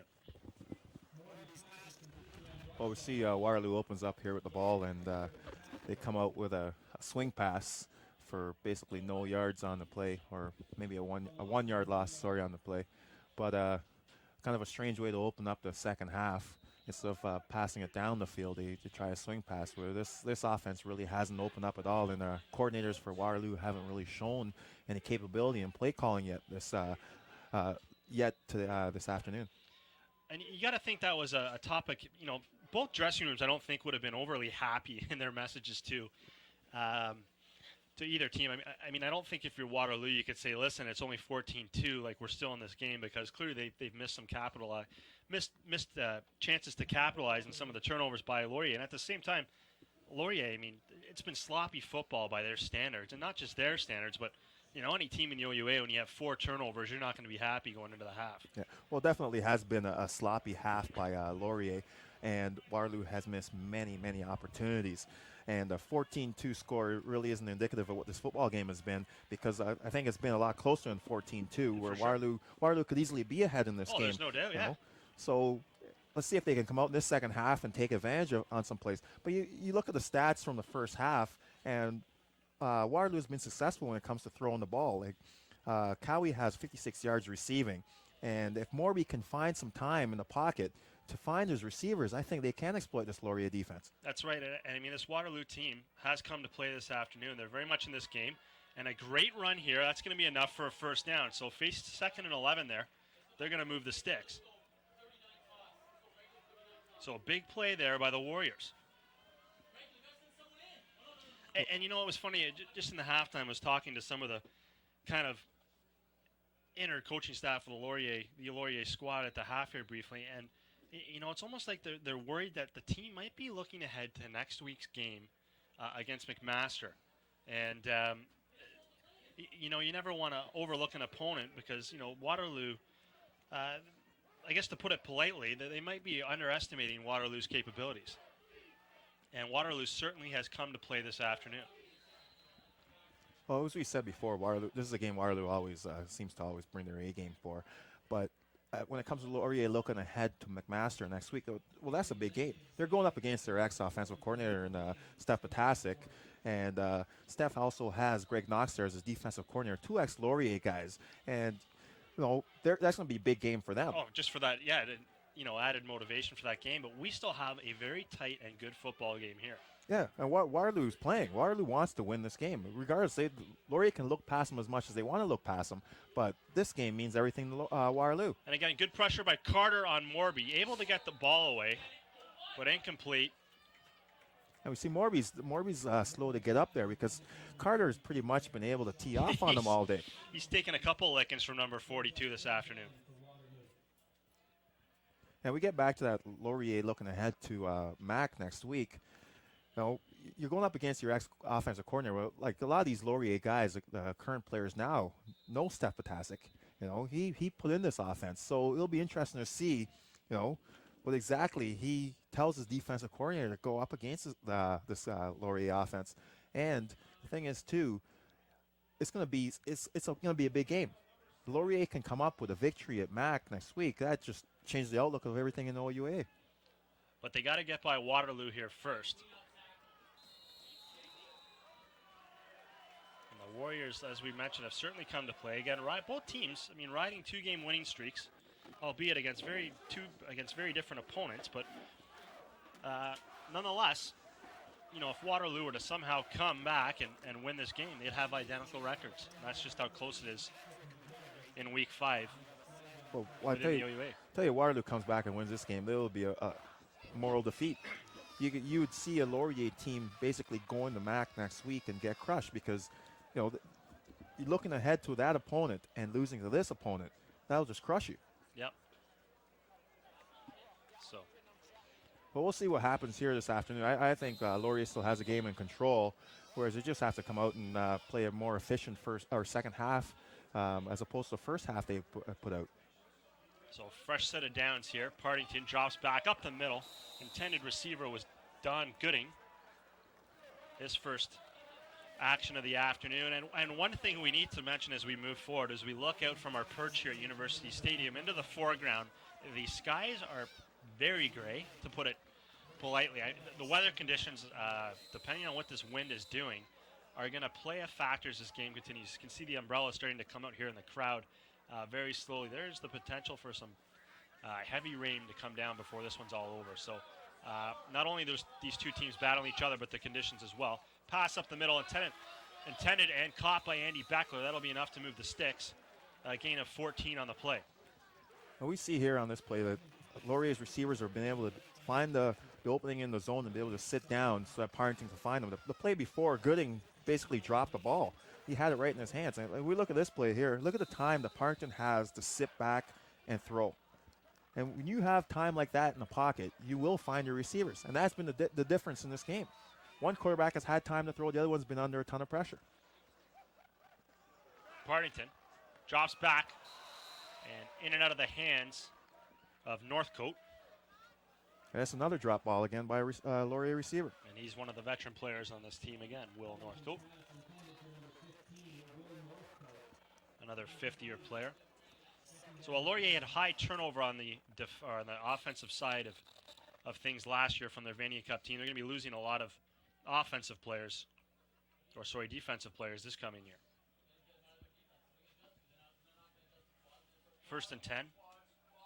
Second and 10, whistle on the play again. That'll be a big transition year next year for Laurier. It'll be a big recruiting year. See how many kids they can get in here, because it's going to be a huge turnover. And this one against the Hawks, and that'll push them back even further. But when you look at a program like Laurier's, who's been successful, it's, your recruiting is so much easier. You look at a program like Waterloo, who hasn't had the success that Laurier or the MAC has had, or Western, up and coming team like Western, you have to look at rosters. And I was mentioning before, you look at Laurier or Waterloo's roster, you see a lot of local kids. And when you're recruiting, or kids don't want to come to your program, you're kind of confined to recruiting locally. And a wide open receiver down the field once again was Don Gooding, but I think someone either ran the wrong pattern or there's a miscommunication between Partington and the receiving corps, as that goes for naught, and the Hawks will now punt it away. So a good hold once again by the Warriors to get the ball back. Looks like Laurier's come out here in the second half really flat.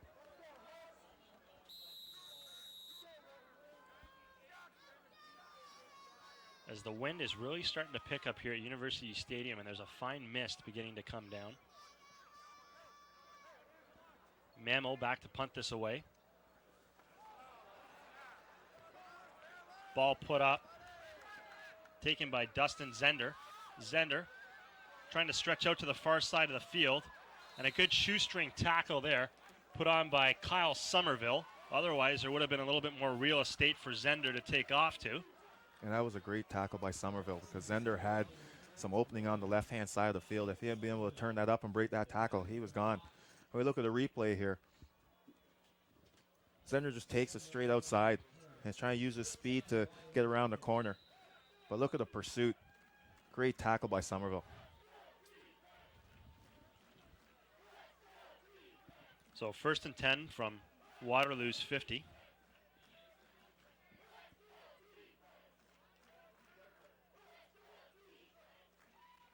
Fake handoff. Morby side hands it out here to the near side.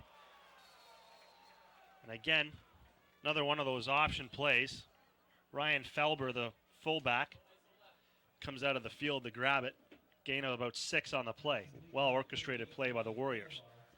And it was a good play by Warriors. We see here is that they take their backs out of the backfield and split them out, get them into the pass play, because there's so much blitzing coming on from Laurier's linebackers that if you move your backs out, they will definitely be open in passing routes. Handoff up the middle to Giatli. He'll plug away for a gain of 1 or 2. It's going to be close to a first down, but I believe will be marked just shy.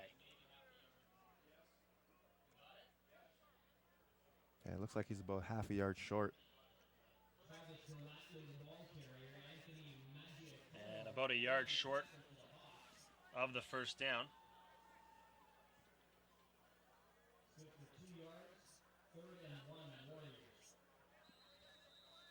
It looks like Waterloo's brought in their goal line offense here to power this one ahead. And so Waterloo electing to go for it here. Third and we'll call it, as Andrew mentioned, half a yard. Morby sneaks forward and will, in fact, get the first down. So 3 for 3 on third down conversions this afternoon are the Warriors. This game is just sitting there for Waterloo. Basically, it could be their game. You know, they score here, and we have a whole new ball game. Oh, And the way things have gone for Laurier offensively, they haven't shown anything. And Waterloo's defense has shown that they can hold. So they score here, we have a new game, and it could easily be their game. And that's the thing. I mean, especially if we do get some of the weather that looks like it's coming in. I mean, that's just another added factor to play with. All kinds of stuff can happen. Fresh set of downs from now Laurier's 50-yard line. Warriors working very hard to get 10 yards throughout this game, but have been successful. Wide open hole here up the middle. Missed tackle once again, near to the cut side. Finally dragged down to the 10-yard line. That is Ryan Fellhaber, who we haven't seen a lot of throughout the afternoon. Listed second on their depth chart, first as their fullback. It's been mainly Giatli getting the ball, but a breakout play there for Felber. And what a run. Like, this is a big man, and he breaks it through the line, and he's basically got little defensive backs to contend with. And you watch a replay here. He gets through and just basically lowers the boom here on the defensive back who comes up to make the play. So a huge play for the Warriors. This is the best field position they've had this afternoon. I formation from the 10-yard line. Pursued again by Carter. Thrown into the end zone, capped by Cowie. Touchdown, Warriors. Ladies and gentlemen, we have a ball game here at the University Stadium. And that's exactly what we said. Waterloo can come out and score here. We have a new game. And they basically moved that easily. They moved the ball there down the field with no problem at all. So pretty close split to 50-50 fans representing both the Hawks and the Warriors. And the Warrior faithful making some noise. A great pass, even better catch with focus here by Cowie to put 6 points up. And we see there, instead of sitting back in the pocket waiting for a receiver, Morby basically has been able to roll out that time and keep Yannick Carter off his back and find his receiver. And Josh Melton was there on the coverage, but pass went through him. Kick is up and good. 14-9 is our score.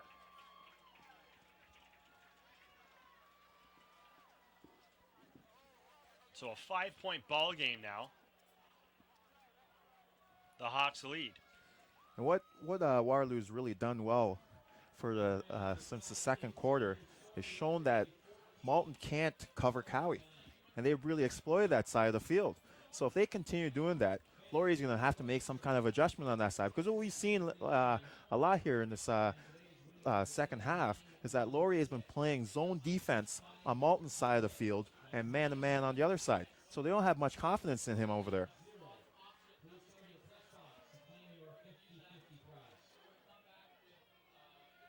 So the Warriors, with their first touchdown of the contest, pull within 5. 8:19 left to go here in the third quarter. So all kinds of football still to be played. This one taken by Beckler. Check that. That's Steve Turner. Turner brings it out to the 50-yard line. And a very good return. That was an excellent return by Turner.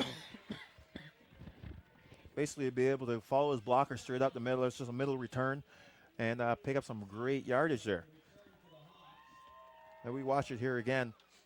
Turner fields the ball and just uses his speed to break a couple of tackles and return the ball to the 50-yard line.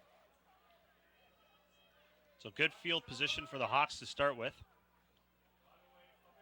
Hand off to Lynch. Lynch plugs ahead for a gain of 5. And the Hawks going back to simple football here with a running play to Lynch, which was so successful for them earlier in the game. It'll be interesting to see what Laurier does on this drive because they have to basically come out here and show something, show that they are in control and this is their game. But Waterloo's defense is held all day, so it'll be interesting to see what transpires here. 2nd and 5, maybe 6. Men in motion everywhere. Partington once again drops back, looks for Beckler in the flats. Low pass. Beckler does well to grab it, but he'll be well shy of the first down. So a good hold by the Warriors. Once again, we see just a simple pass out to the flats to Beckler. But Laurier's offense hasn't been productive at all today. There you have a look at head coach Gary Jeffries in the yellow jacket on the sidelines having a look. And this could be the first big challenge of the year for new offensive coordinator Ryan Pierre to open things up a little bit here and show his savvy in play calling. Mammal, good high punt. Taken by Zender. Zender gets licked and brought down at the 20-yard line.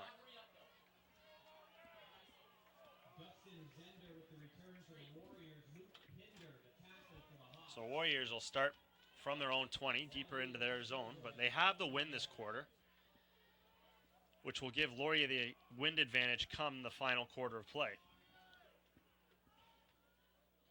And the wind is, in fact, picking up. And Waterloo definitely has to take advantage of this with the win here and move the ball and score again.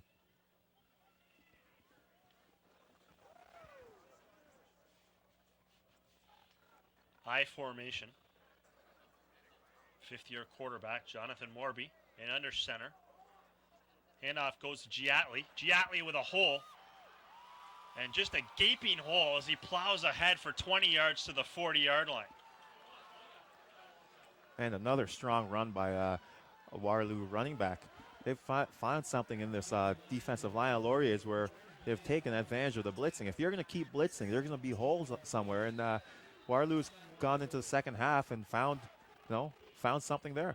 Giatli, small for a back standards, only 5'8", 170, but you can see the speed that he brings to this offense. Morby, another handoff. This time, once again, it goes to Felber. He brings it ahead just shy of the 45. Sorry, check that, 43 or so. Gain of 3 on the play, maybe 4. Well, Waterloo's come out here with pounding the ball in mind, and they've been successful so far. You look at you or somebody to show up here for the second half, and you look at this game, you're just wondering how is Waterloo down.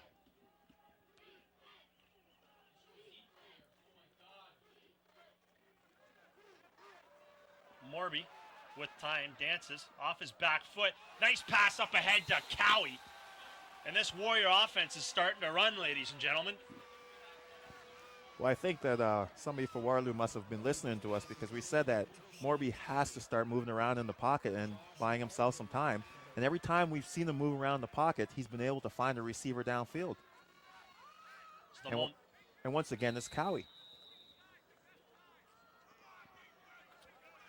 The momentum has certainly swung in favor of the Warriors here in the second half. So now a fresh set of downs from the 45. Giatli in motion. Handoff up the middle. That once again is Felber.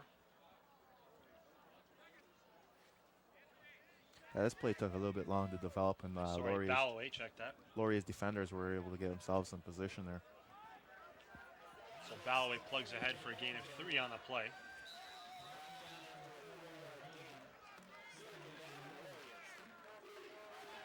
So a 2nd and 7.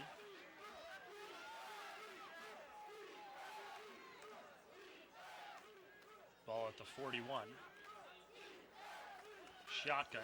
Morby into the middle and in and out of the hands of Dustin Zender. And boy, does he wish he could have that one back all alone and just couldn't hang on to it. Wow. That was a definite first down there for Zender. And he let Morby down. Morby put it where it had to be, right in his hands. And it's little plays like that that can certainly be momentum killers. Oh, yeah, that definitely killed his drive.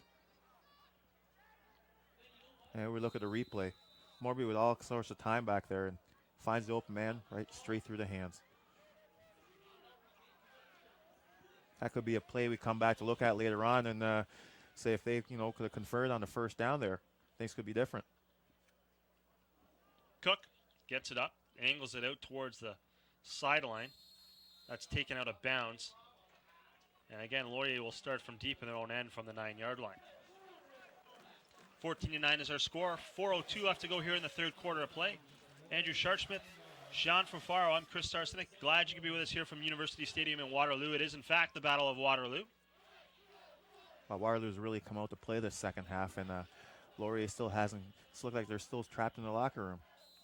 Laurier has won the last 3 battles of Waterloo, and in fact have only lost 1 game in OUA play in the last 3 years. The first team to beat them in quite some time, the Ottawa GGs, a couple weeks back, as they are the defending Vanier Cup champions. And for the first time in a number of years, tremendous parity across the OUA. Number of teams that have the opportunity to leave this division. You definitely have your teams at the top with cream of the crop, Mac and Ottawa. And then you have your second-tier teams with Laurier, Western, Windsor. And then you have your stragglers down at the bottom, your usual suspects in Waterloo and York, and U of T. Although Waterloo's trying to set themselves apart from the other two. No kidding. 2-game winning streak. They can't be taken lightly, especially where they've played here. But a huge run up ahead here and kind of a cross around for the Hawks. That'll gain them, we'll call it 14 on the play, and that'll move the sticks. That was a nice strong run there by Lynch, giving Laurier some breathing room.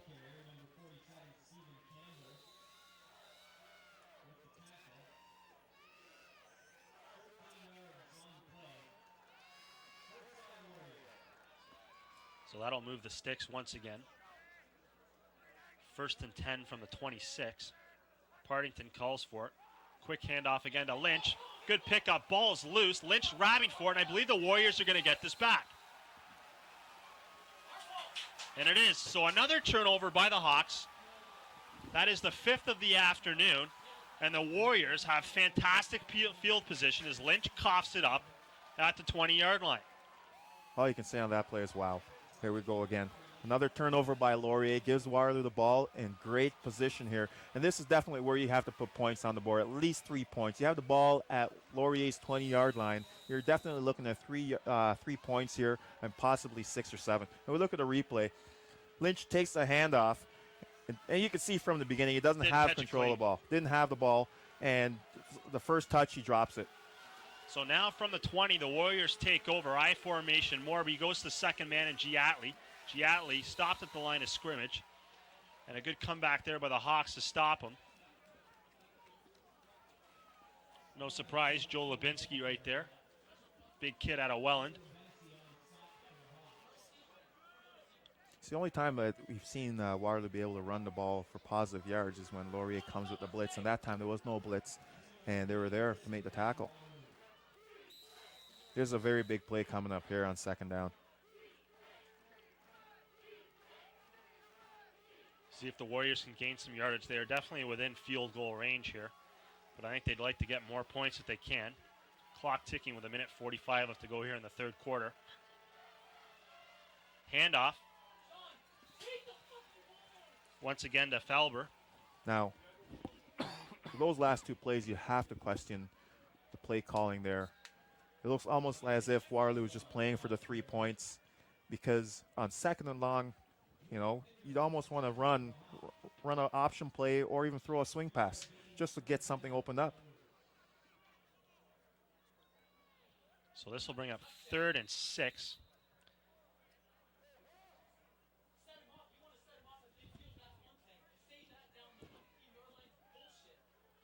So Jason Cook now in to attempt what will be a 21-yard field goal. All kinds of movement, flags on the play. I think this is going to go against the Hawks. And Waterloo might just get a first down out of this. Depends which way it goes. That could be a very costly mistake there if this one's against Laurier. Referees are conferring.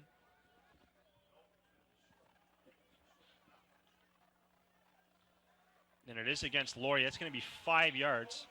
And I think it's going to be close. I believe it's about a 3rd and 6.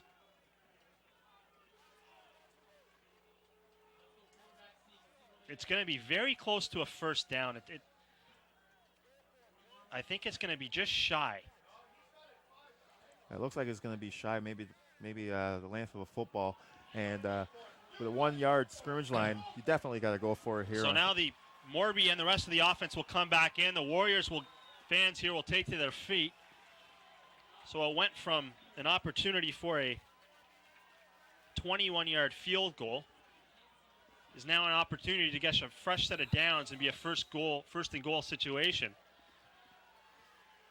Warriors are 3 for 3 on third down conversions this afternoon. Morby takes the line. I would think this will be a simple quarterback sneak. They need half a yard, and they will get it, if not more. So a fresh set of downs and a first and goal situation for the Warriors. Now this could change the whole complexion of this game if Waterloo is able to score a touchdown here. One of the most memorable battles of Waterloo in recent history is what we're witnessing right now. Well, I'll tell you what, if Waterloo ends up winning this game, they'll be partying in Waterloo on University Have like they've won the Vanier Cup.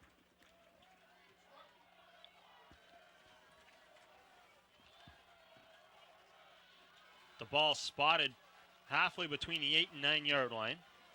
So it is a first and goal. I formation. Roll around, open man in the backfield, caught by Cowie, touchdown. That's his second of the afternoon. And ladies and gentlemen, the Warriors are leading this football game. And this place has erupted. Man alive, look at these Warriors. 15-14 is now your score.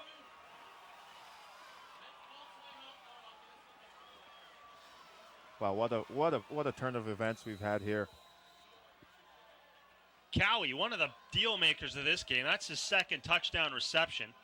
And as we talked about at the beginning of the first half, he was definitely the bright spot early on. Cook in for the extra point. It's up and good. 2-point lead for the Warriors, 16-14. And we look at the replay. Once again, Morby's will be able to buy himself some time by rolling out. And it's just a simple timing pass. And he finds Cowie doing it out in the end zone. And defender can't cover him. Cowie's been pretty much the man this whole second half for Waterloo. And, you know, Josh Moulton over there hasn't been able to control him. And even early on, they weren't scared to kind of give him those running gun passes down the field and let Cowie go against Moulton on the one-on-ones because, you know, they feel he can win the battle in terms of legs, and it looks like that's been the case. I'm surprised that Laurier hasn't switched defensive backs on the side of the field just to go a man-to-man on Cowie and contain him. So Laurier, who came from behind last week against Western, has now blown a 14-point lead and trailed by 2. As that is taken by Steve Turner once again. And the Warriors have definitely come to play. But at the same time, this Laurier team has coughed the ball up 5 times with turnovers this afternoon. And these turnovers have come back to haunt them. We still have a full quarter of football to play, by the way. Now this possession here is key for Laurier. See what they can do. So Ryan Peer in the offense. Offensive coordinators have a few things to figure out because this Warrior defense has been stellar. Hey, look at this game. Laurier hasn't been successful doing anything. They've had their spurts here and there where they've been the odd run that they've been able to break, and a few downfield passes. But otherwise, Waterloo's defense has been exceptional. 2nd and 7. This will be the last play of the third quarter. Big down here, Partington. Simple screen pass. Goes low. And that'll be close to a first down as Beckler plows it ahead. It was an excellent effort there at the end of that play by Beckler to dive ahead for the first down. There we see Beckler just picking up the receiver screen and just diving ahead for the first down. So 16-14 is our score. Make sure you come back. We got a heck of a fourth quarter coming up.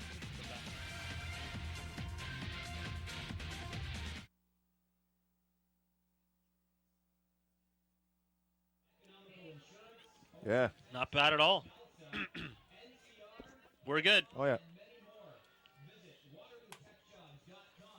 I think you guys, the crew's going to get really wet. Like, we're up high here. It's just pitch black.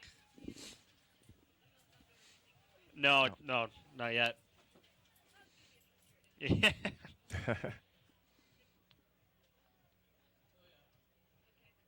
Yeah, if you get lightning or any thunder, they close it down right away. Yep.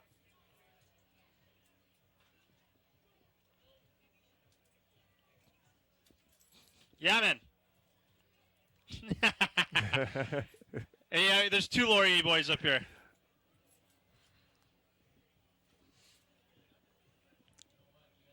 It's not over yet. This is, it's been a hell of a game, man.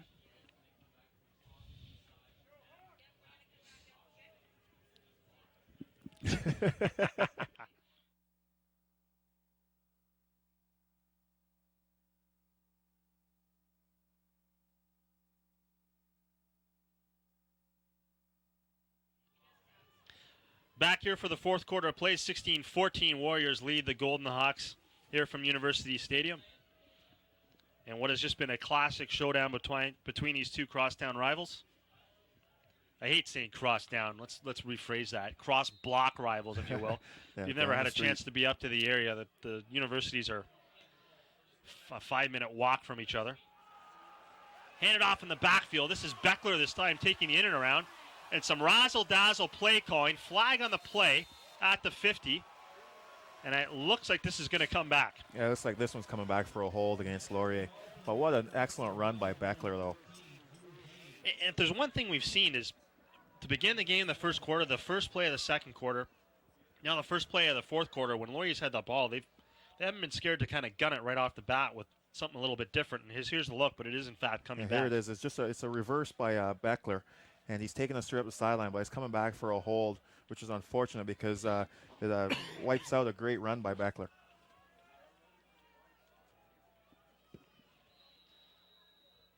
So it'll be a first down once again.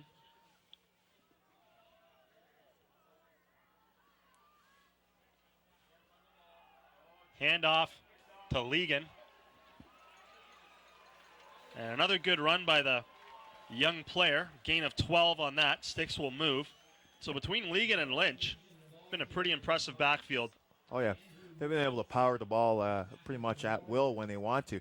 But this is gut check time for Laurier. This is a time where the guys are going to step up and say, listen, we can't lose this game. We don't want to lose this game. So let's go out and play.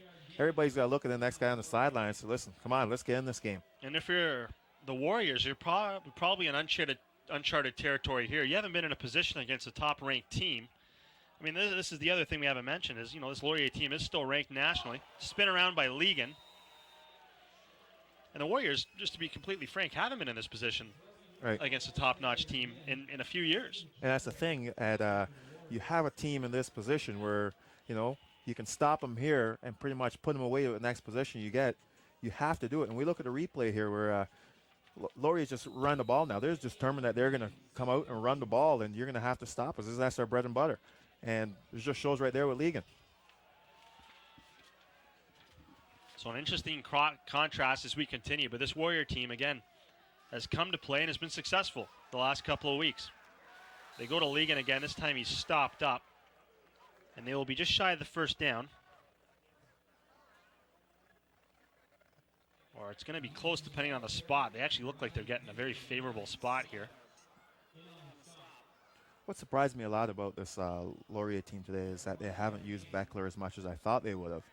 He's one of the premier receivers in the league, if not in the CIAU, and they don't use him as much as I think they should be using him. As you look on the other side of the ball, how much Waterloo is using Cowie, they've found something, and they're starting to exploit it. The sticks are out to measure it. And it is a first down by the nose of the football. Again, that looked like actually a very favorable spot from the run. He looked to be well short of the 45, and they marked the ball towards the edge of the 45-yard line.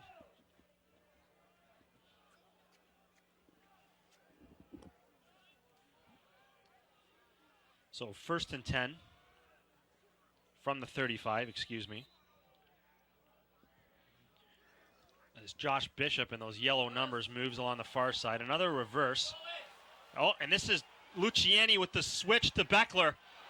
And a flag. This is going to be a late hit pass interference call in the end zone. But some razzle-dazzle by the Golden Hawks going to Luciani, looking for Beckler in the end zone. And Beckler was pushed well before the ball got there. It looks like the defensive back, Stephen Espy, is going to be called for pass interference here. When you look at this play again, he didn't have to interfere with the receiver. This ball looked like is going to be out of bounds. When we look at it again, Luciani comes around on the reverse, and you could tell from the beginning he's just setting up for the pass. And we see it here. That looked like Beckler may not even caught that ball. Caught the ball. I mean, that was just like a... It's almost like a reaction. You're beat, and you want to try and make up for it in some way. So the sticks move now, a 1st and 10 from the 20. So Laurier reaching deep into the playbook for that one. Turns out well on the penalty call. 1st and 10, fake handoff. Partington with time, drops back into the middle. Touchdown, Laurier. Again, another veteran, Will Northcote, and the Hawks retain the lead. And when you talk about, you said it, Chris, about uncharted water, here we go. Waterloo hasn't been there before, right? And Laurier's been there, and they know what they have to do, and this is exactly what they've done. They just come out and said, let's play. So now you're just going to flip now back to Waterloo when they get their next possession and see what they can do. That's right. But just a fantastic football game so far. And an excellent catch by Northcutt, too, holding off the defender. We see it again here. Partington just has time, set himself, look for his receiver, and look at the route that Northcutt runs. He just runs an in pattern, a slant, and just holds the defender off on his back shoulder and is able to catch the ball. Extra point is up and good. So 21-16. Again, Laurier expands to a 5-point lead. Just under 13 minutes, so all kinds of time left to go here in the fourth quarter. No, the weather hasn't been great today, and anybody who is thinking, oh, Laurier's playing Waterloo today, and it's not going to be a great game, I'm not going to go to that. Well, geez, we got one heck of a game going on here today. And, you said it. You played in so many of these battles. Waterloo always seems to show up for this game. I mean, despite how the season's going, this is always a fairly entertaining ball game. Well, this is bragging rights. Like, you could have one team 6-0 and the other one 0-6, and it's going to be a game. I mean, it's funny, too. I mean, these teams see each other quite a bit, I know they try to traditionally hang out during the football season at separate drinking establishments the one night they're allowed out on Saturdays after games. But as the course of the season progresses, kind of these players run into each other. So you're right. There's a lot of bragging on the table here this afternoon. When you look at it, too, regardless of what happens during the season and how well one team fares from the other, it's this game that everybody wants to say they won. Outside of Laurier winning the Vanier Cup last year, had they not, it would have been, if Waterloo would have won, Laurier would have finished, say, 8-1, and Waterloo would have finished with one victory, and that had been against Laurier. That would have been what really been talked about. Yeah, but look at the return by Andresko. Good return by Andresko here. So a Warrior player is down on one knee. Things are getting a little bit physical down there on the field. I was going to say the teams are starting to chat to each other, and you can see the intensity building.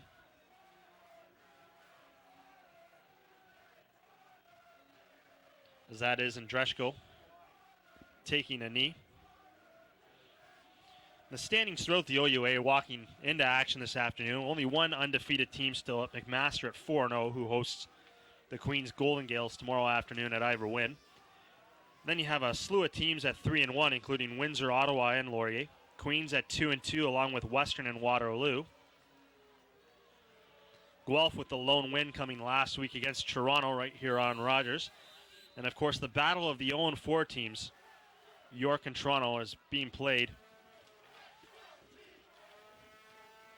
this afternoon up at York University. I formation, Morby hands it off to the second man, which is Giatley. And he'll plug ahead for a couple of yards. So we'll see what Waterloo can do with this drive here, if they can even get some positive yards and move the ball into Laurier territory. So gains about 1.5. Will be liberal. Call it 2 on the play. 2nd and 8. And again, the familiar look that the Warriors like to work with. VI moves into a single back. And a pitch off here to Giatli on the side. They'll get across the line of scrimmage for a gain of 1. That won't be anywhere near the first down, and the Warriors will punt. And once again, I don't understand that play call because Laurier's coming with the blitz, and you're running the option to the short side of the field. Now, you're running your quarterback into a blitzer, and that just doesn't make any sense at all. So another strange play call there by Waterloo. Here's what Andrew was talking about. Yeah, we look at a replay here. The quarterback is coming right there into the blitzer, so he has no time basically to set up the option. And he's pitching it right away where the cornerback or the safety is coming up right on the running back. Punt nearly blocked. It sucks. You may have even gotten a hand on it. I think it was tipped out of bounds. And that'll give the Hawks good field position once again. So a huge defensive stand required here by Waterloo, as Laurier will get the ball from the 39-yard line. And Laurier's just stepped it up here a notch. There is a light drizzle that continues to fall.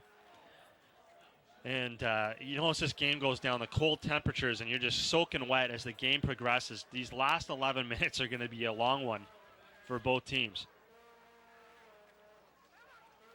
Good pressure by the Warriors. Partington forced to toss it away. Tried to get it to Peter Quinley. And Partington, who was injured midway through the game against Western, has started to take a couple more hits here in the second half. And you got to wonder if that's going to factor in as we continue to move forward. Well, Waterloo's starting to show a little bit more defensive pressure. You know, at least bringing one guy on the blitz so Partington can't sit back there and pick out his receivers.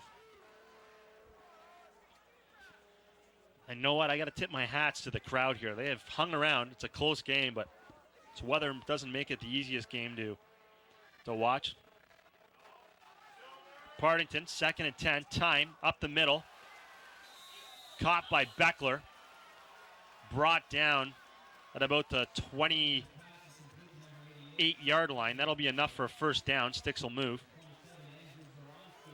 Another good play there with Partington, just able again to buy time and sit back in the pocket and pick out his receiver. Beckler runs an in pattern and sits in the zone.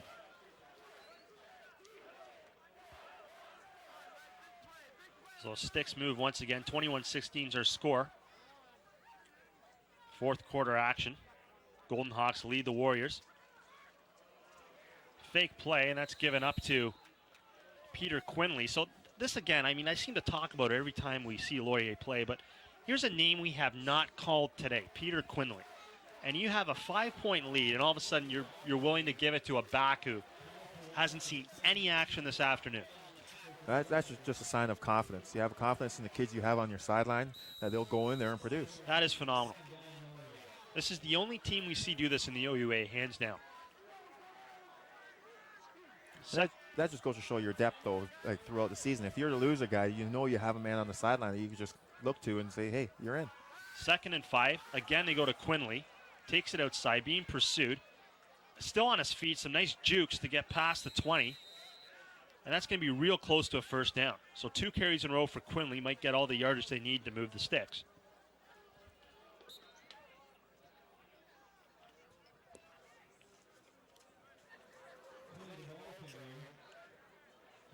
So we've seen Lynch, Legan, Quinney, McBride in the backfield for Laurier this afternoon. Going to be just shy of the first down. 3rd and 1. And do you go for the points or do you go for the down? It looks like they're going to maybe, if they were to kick the field goal. It looks like they're going for it here on 3rd down. So 3rd and a yard. Partington keeps it. And depending where they mark his forward progress, this is going to be real close, folks. As I said, it would have been about a 27-yard field goal had they elected to go for it, but it is, in fact, a first down. So that does two things. Gives them more opportunity and eats some more of the clock up with a 5-point lead. Right here, Waterloo has to hold him to a field goal. Laurier scores a touchdown here. It'll be a two-possession game, and it'll make it very tough for a Waterloo offense that really hasn't shown much today.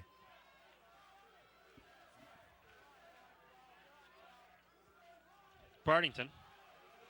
Pressure coming from behind. Gets it out to Legan, who drops it. Legan left a little bit off balance as he was trying to get his body square to the ball. That was just a swing pass with running back coming out of the backfield, and Legan just basically dropped the ball.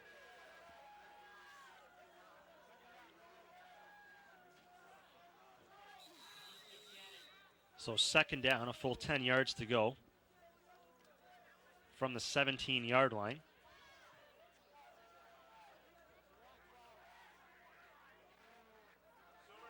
Well within field goal range right now, but looking for more.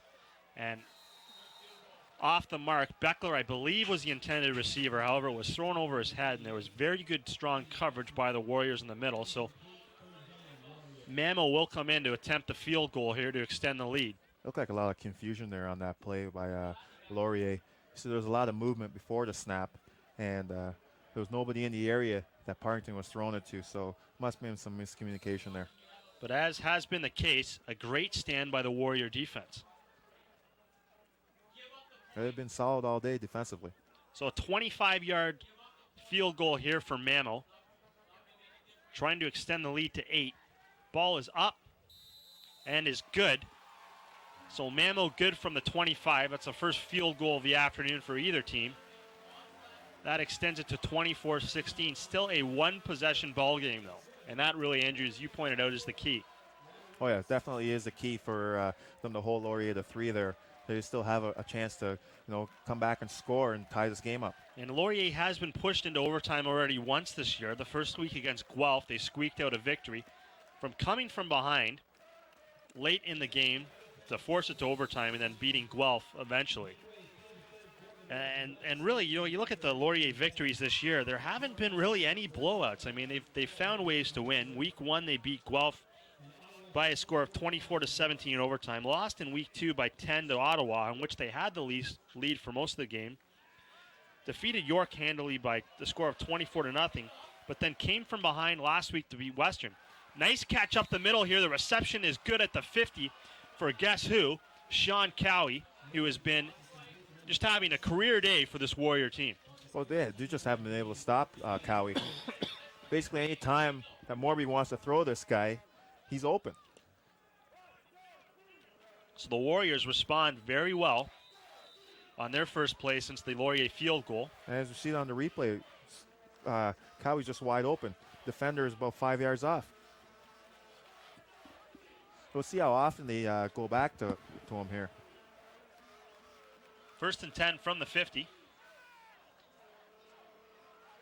Pitch to Giatli. Giatli will gain about 4 on the play.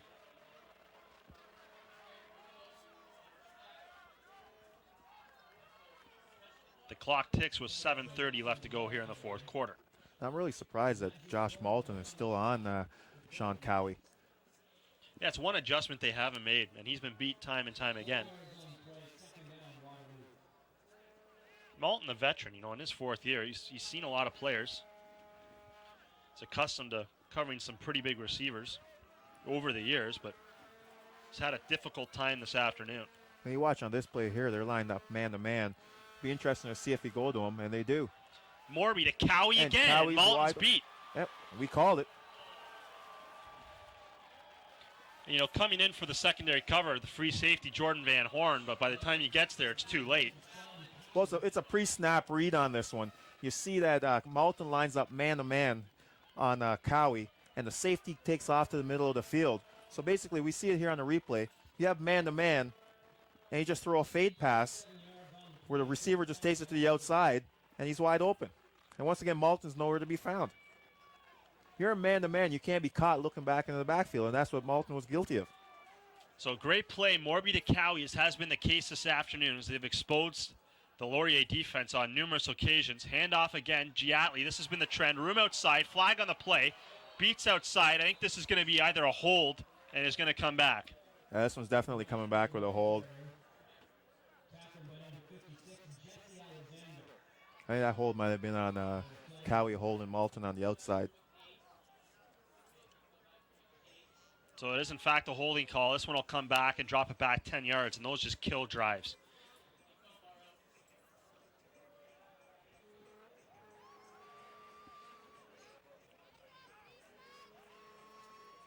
So this will bring up a 1st and 20.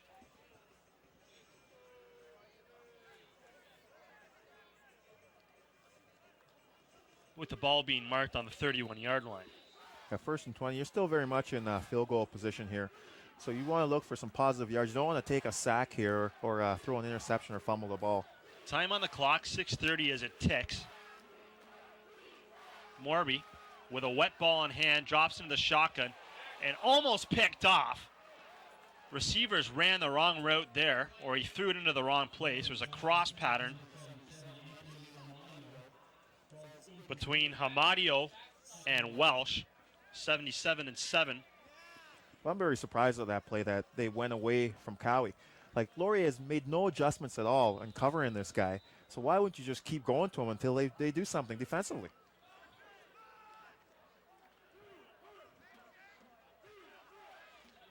The Warrior faithful trying to get their team encouraged here. 2nd and 20 once again. Morby drops back, has time. Drops it towards the end zone. And this one, oh my goodness, dropped. Right in and out of the hands Wow. of Brent Hickey. We look at this replay here. Morby's flushed out of the pocket with nobody open and right in and out of hands. Oh, sorry, that wasn't Hickey. I think the defensive back there was Taurine Allen. Wow. That could have definitely sealed it there for Waterloo. But here they have an opportunity to kick a field goal and keep themselves in this game. Oh, that was right on the numbers. Oh. Might have almost surprised them. Jeez. So a lengthy field goal attempt here. 37-yarder. Jason Cook comes in. Ball is up and is good. Great field goal there by Cook. And the lead is once again 5 with 5:30 left to go. So lots of time on the clock. Lots of time on the clock and just missed opportunities for Laurier. All the fumbles, and then here you have a dropped interception. So second chances just keep turning up for Waterloo. But, you know, with all those, Waterloo has played very well. We have to give them credit this afternoon. Definitely have. I mean, this football team has come a long ways, especially after the start they got off to 0-2. They've evened their record up at 2-2. And if they could somehow find a way to win this game today, my goodness, what that could do for the rest of their season. And a coaching change after week 2 with Bingham. And ball fumbled once again. Coughed up, and the Warriors are going to take it over again. Ladies and gentlemen, this is the 6th turnover of the afternoon. And this is just huge and a costly mistake for the Hawks. Their first play after the field goal. Well, you look at this. All these turnovers haven't come from devastating hits. And we look at the replay here again. It's just basically not protecting the ball. He's going through the hole and carrying the ball loosely and takes a simple hit and fumbles the ball. This game hasn't been that physical to the point where you're saying guys are getting popped and dropping the ball. It's just basically sloppy play by Laurier. I think you're going to see some drills in this Laurier camp this week with wet footballs. I'll tell you that. I'm not sure if that's a factor, but they are certainly having problems playing in these conditions. Waterloo, looks much more prepared. Hole opens up, and Morby is dragged down. The quarterback keeps it and moves it about 25 yards, and the Waterloo faithful here are going nuts, rightfully so. But we look at this. Let's take a look at this play. They run the option here, and Morby decides to keep the ball, but the option is run to the wide side of the field, where this time when the blitzer is coming in, he has much more field to deal with. And look at this. Wide side of the field, takes it in, cuts up, and he's gone. It's open daylight. It's totally different from running to the short side. 1st and 10 from the 14-yard line. Pitch to Giatli outside. Giatli looking for some room, finds it. He's going to gain about 4 or 5 on the play. And this Warrior team has momentum and a chance to get ahead here if they can put it into the end zone. And this Warrior crowd, despite the weather, is right into it. Oh, they're right into it, and their team's giving them a reason to cheer. What a football game, folks. If you're just joining us, 24-19 is our score. 4:20 left to go in the fourth quarter. The Battle of Waterloo. A 2nd and 5 for the Warriors. From the 7-yard line, Morby drops back. In and out of the hands of Darren Schock. So Schock, wishing he could have that one back, is in fact shocked. Soria was there. Oh, you had to use that one. But we look at this play again, and Schock is wide open. Basically has to bring the ball in, and it's a touchdown. As we see it here, Morby has lots of time here to step and throw the ball, and Schock is wide open. Look at him run under this ball. And all he has to do is basically bring it in, and he drops it. So the Warriors very smartly will now take a timeout. Again, with 4:05 left, even if they kick the field goal, there's still all kinds of time to get the ball back. Oh, yeah, definitely lots and lots of time on the clock. And taking a field goal here is a good decision. You see a timeout here on the field by Waterloo to discuss this, but I think you got to kick the field goal. You got to kick the field goal here. Like you look at it, you have basically nothing to lose by going for it, but at the same time, you kick the field goal and you play some solid defense. Laurier hasn't done anything. No, and I mean with 4:05 left on the clock, there's a very good chance you're going to get the ball back, especially with under 3 minutes, the clock stopping as much as it does. So it's always easier to say up here from the booth, but especially with the weather conditions, I think you're kicking this field goal. It would be a 16-yard attempt,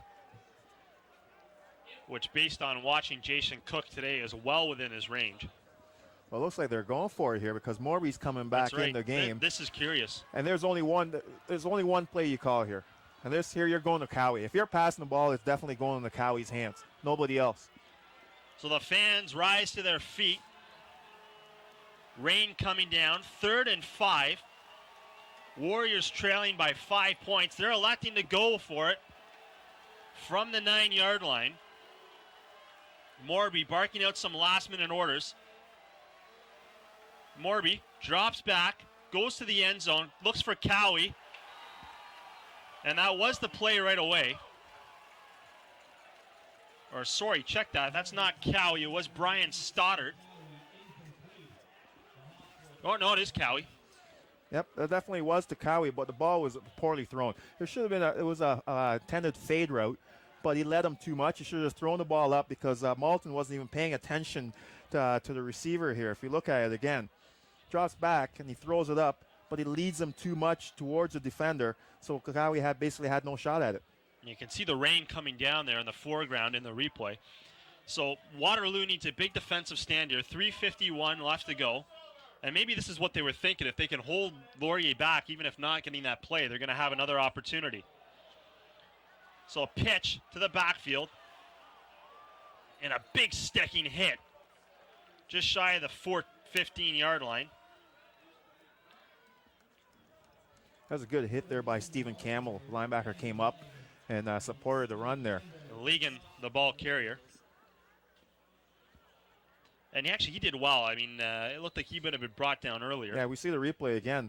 Legan looks like he's caught in the backfield. A poor toss from Partington. But he breaks 2 tackles, and Campbell has to come up here and make the stop. Big second down. So 2nd and 3. Second man gets the handoff. Dragged down. Big defensive stand by the Warriors.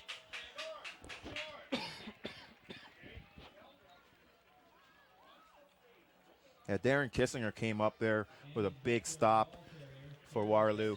So now they'll get the ball back with lots of time on the clock. And you're right, Chris, maybe this is exactly what they were playing for. They were thinking that maybe if they didn't get that first down or the touchdown, that they'll get a shot at getting the ball and pinning Laurier deep. They would still have the field, position advantage. So a Warrior player down on the field. They'll give the time to either team to talk over their respective strategies here as we enter into clutch time with 2:58 left on the clock. 5-point lead for the Hawks. There you have a look at Stephen Campbell. Fourth-year player out of Kingston. Now, any kind of quality return here by Waterloo gets them right back in position to score once again. So it makes for an interesting end to this game. This game's really far from being over. 2:58 is an eternity on a clock if you're trying to put up points on the board. Again, they need a touchdown. Theoretically, if they were to get a field goal very quickly, you could get it back. But just based on the way they played that last drive, they're going for the glory, all for naught on one hit. So there's the 3-minute warning whistle.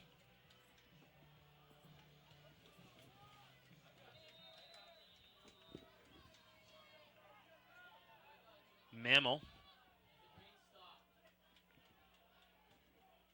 And this was what I was just going to bring up, is we might see them concede the 2 points, which they're going to. And now that, I'm not sure, I don't know what you do there. What do you do? I mean, you bring it within a field goal now at 24-21 with Waterloo getting the ball back.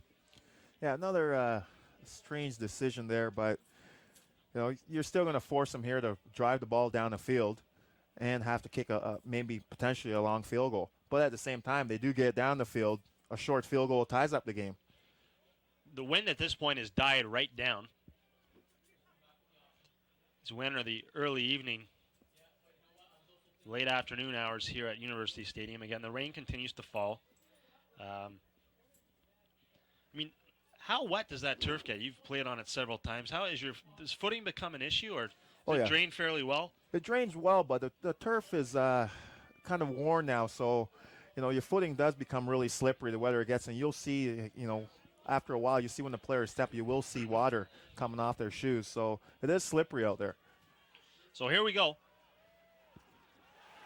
Ball in and out of the hands of Welsh. Gets it back and finds some room, and a great run here. Finally brought down, but, I mean, you can't ask for much better on a kickoff return. Excellent kick return by Welsh to get it out to the 45, or close to the 45. So now we'll see what Waterloo can do with this offense. And you have to think that Cowie will be the man on this drive. If you're looking for a field goal range, so far today, Cook has hit from 35. And that one just squeaked over the crossbar. So I would think, realistically, anything around 40 yards is about the outer edges of his makeable range. But they have a lot of work to do to get it within that. 2:35 left to go. Hawks clinging to a 3-point lead. Quick handoff. And again, this one went to Felber. Another surprising play call there. A lot of people say you want to open up a drive with a run, but here you're down and you want to get some field position quick. So, you think you'd want to, open up the offense a little bit and throw some passes. Now you're forced to pass, and Laurier's going to know you're in the passing down.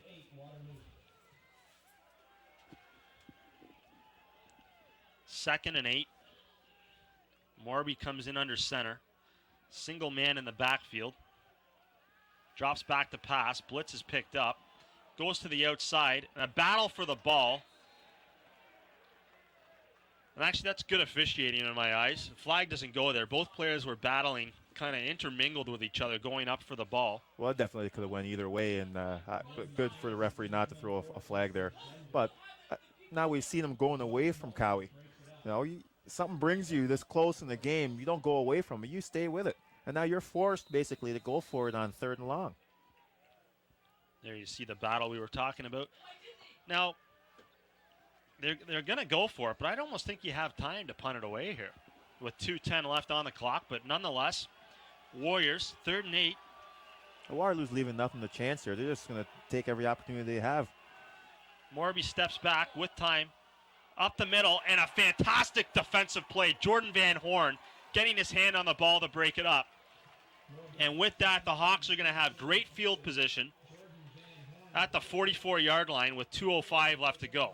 Excellent defensive play by Van Horn as we look at it here again. Morby has time to pass, and he's just waiting for the play to develop with his receiver coming across the middle, and Van Horn's just be able to, cut across. Great defensive position and knock the ball down. Yeah, Welsh was definitely there for the pass, but a good defensive play by Jordan Van Horn to come over and dive in front of the ball. So 2:05 left here. Warriors will rely on their defense. The number of turnovers we've seen this afternoon, this is far from over, folks. Laurier turning it over 6 times this afternoon. Quick handoff up the middle. They go to the staple, Ryan Lynch. Their go-to man in the backfield. Sorry, that was Dan McBride. Yeah, good carry in the middle there by McBride. Just almost like a counter play. Just running up straight up the middle. It's all about ball possession now for Laurier. A couple more first downs and game could very much be over. Minute 50 clock running. Huge down right here. 2nd and 2.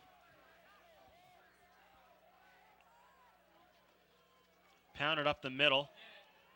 And that's a big stop for the Hawks. That was Brody Legan. The Hawks will be shy of the first down, and they will punt it away. Definitely a 3rd down here. No penetration at all there by Laurier's offensive line. And maybe even a loss of half a yard there. Oh, yeah. And Waterloo's linebackers came up and supported the run really well there and stopped that play.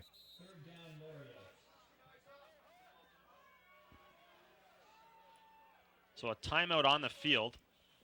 Minute 40 left. Good news is the Warriors are going to get the ball back. Bad news is it looks like it's going to be really deep in their own end. They're going to have to drive a long ways to get within field goal range. Far from impossible, though. Well, it's possible they can do it. They just have to have the right play calling and clock management. Well, it's been a very entertaining game. It's been a fantastic football game. One of the best battles of Waterloo in recent years. Again, both teams coming off wins the last 2 weeks, riding 2-game winning streaks. And things don't get any easier for either team. Waterloo hosts Guelph here next weekend, a game we will have for you here on Rogers.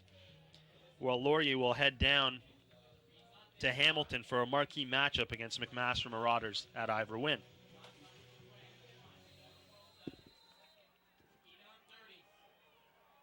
So 3rd and 2. Chris Mamo in to punt it.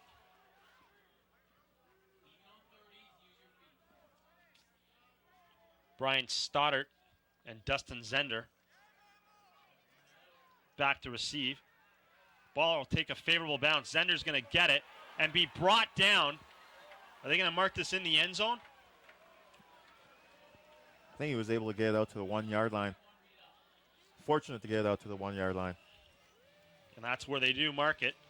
So the Warriors, with a minute 29 left on the clock, need to get to the at least 32-yard line of the Golden Hawks to have a realistic chance at tying this game. So needless to say, a lot of field. There's going to be an uphill battle here for Waterloo. With a very long field to go here, and their offense hasn't shown much in the last couple of possessions. So we'll see what they're able to do here offensively. And they're going with a 5-receiver set here, Waterloo is, leaving just one running back, and he's coming out in motion too. So there's going to be a lot of blitzing going on from Laurier.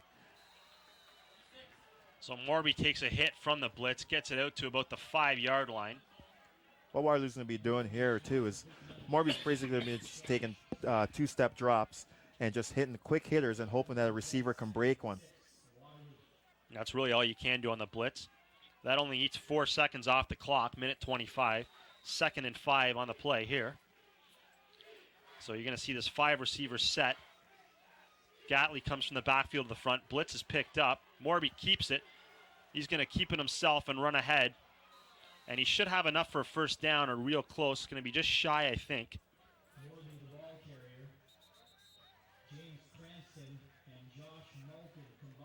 That was a good play by Morby. He had no receivers open, so he decided to take it on his own and just pick up the first down.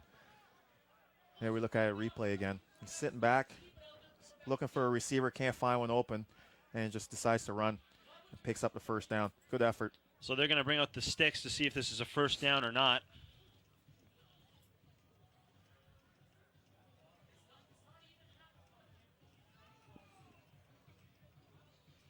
Regardless of first down, now there's 3 down position here for Waterloo. It looks like he's short by about half the ball. So this will bring up a 3rd and very short. And this kind of works with a 3rd and short. This works against Waterloo because now they have to basically run a quarterback keeper, which will take some more time off the clock instead of being able to open it up and throw a pass. The objective here is going and ensuring you have a fresh set of downs. So minute 11 left to go. Again, we remind you, as you see at the top of your screen, 3-point ball game. Laurier leads. Minute 11 left on the clock. This is the 4th quarter play, Battle of Waterloo. Waterloo in the visiting whites, Laurier in the home purples. And they're going to go for it on a shot, and they get it. So a risky play. It's enough to gain another 6 or 7 yards and move the sticks. Yeah, it was a very risky play, but they also threw. That was wide receiver hitch, and they threw it to their most reliable receiver in Cowie. So that one was pretty much a guarantee once, as long as the ball was out there. And we look at it again. Morby just takes a 2-step drop, and Cowie just hitches on the right-hand side, and here you go, first down. So under a minute now left to go. Morby, blitz coming, picks it up, and he's going to be brought down for a loss of 6 on the play. Coming in from both sides. We look at this play. Morby can't handle the pressure here coming because he's got nobody in the backfield helping out, picking up the blitz. But what he has to do is either pick a side. He has to pick, which side of the field he wants to roll to and get out of that pocket to buy himself some time. Luke Pinder, the man dragging him down. Morby now once again drops, and that's picked off. Yannick Carter getting his hands on it, and that'll do it for this ball game. But a flag on the play. We'll have to see which way this goes. It looks like it was roughing the passer against Laurier, but this might have been after the interception. So we'll see what happens here. It was a great pick by Carter, though. Just stepping into the passing lane. There's a guy that all day long has been rushing the quarterback coming on blitzes. And, he steps in there and picks one off and seals the fate for Waterloo. And the call was, in fact, against the Warriors, so Laurier will keep the ball. So with 44 seconds left here, this should be all but a formality. And what has been a very entertaining ball game as we have another look here at the replay. Carter just stepping back and picking that off. Outstanding game today by Carter, either in the backfield or stepping back like they're in the defensive backfield and picking one off. As Partington takes a knee. And this you could just sum up to just opportunities lost for Waterloo.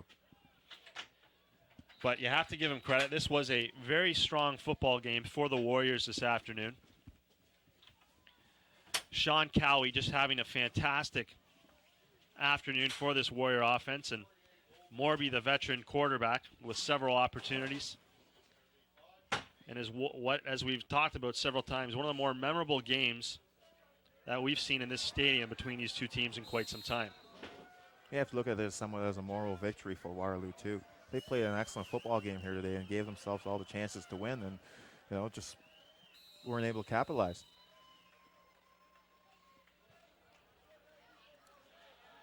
So the final seconds will tick down. For the Wilfrid Laurier Golden Hawks, I think it's going to be an ugly week of practice. 6 turnovers on the afternoon, but they find a way to squeak one out by 3 points. The final 24-21, when clearly they didn't have their best football on the table. But as they say, a victory is a victory. That's right. Ugly victory, but they'll take it. They're going to prepare for a marquee matchup next week down the road in Hamilton against McMaster for, essentially what could be rights for first place. Warriors are going to go back, and while they lost this one, will, take some substance in the fact that they played one of the top-ranked teams very well, and get ready for Guelph, a game we will have for you here on Rogers. Hey, look at this game, too. With all the mistakes that Laurier made today, if they go into MAC next week and make these kind of mistakes, it's going to be a blowout. So it's going to be a real tough week of practice. I'm glad I'm not playing this week to be having that kind of practice going on with Coach Jeff. Our final, 24-21. Laurier winning the victory of Waterloo. We'll be back with Sean Ferfaro after this.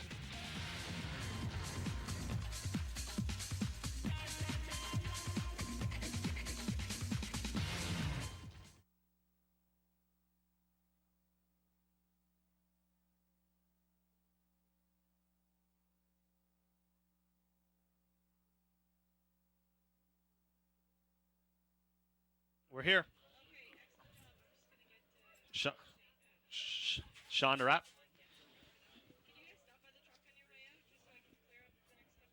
Okay, or if you want, I'm good to go for both weeks. Here? Okay.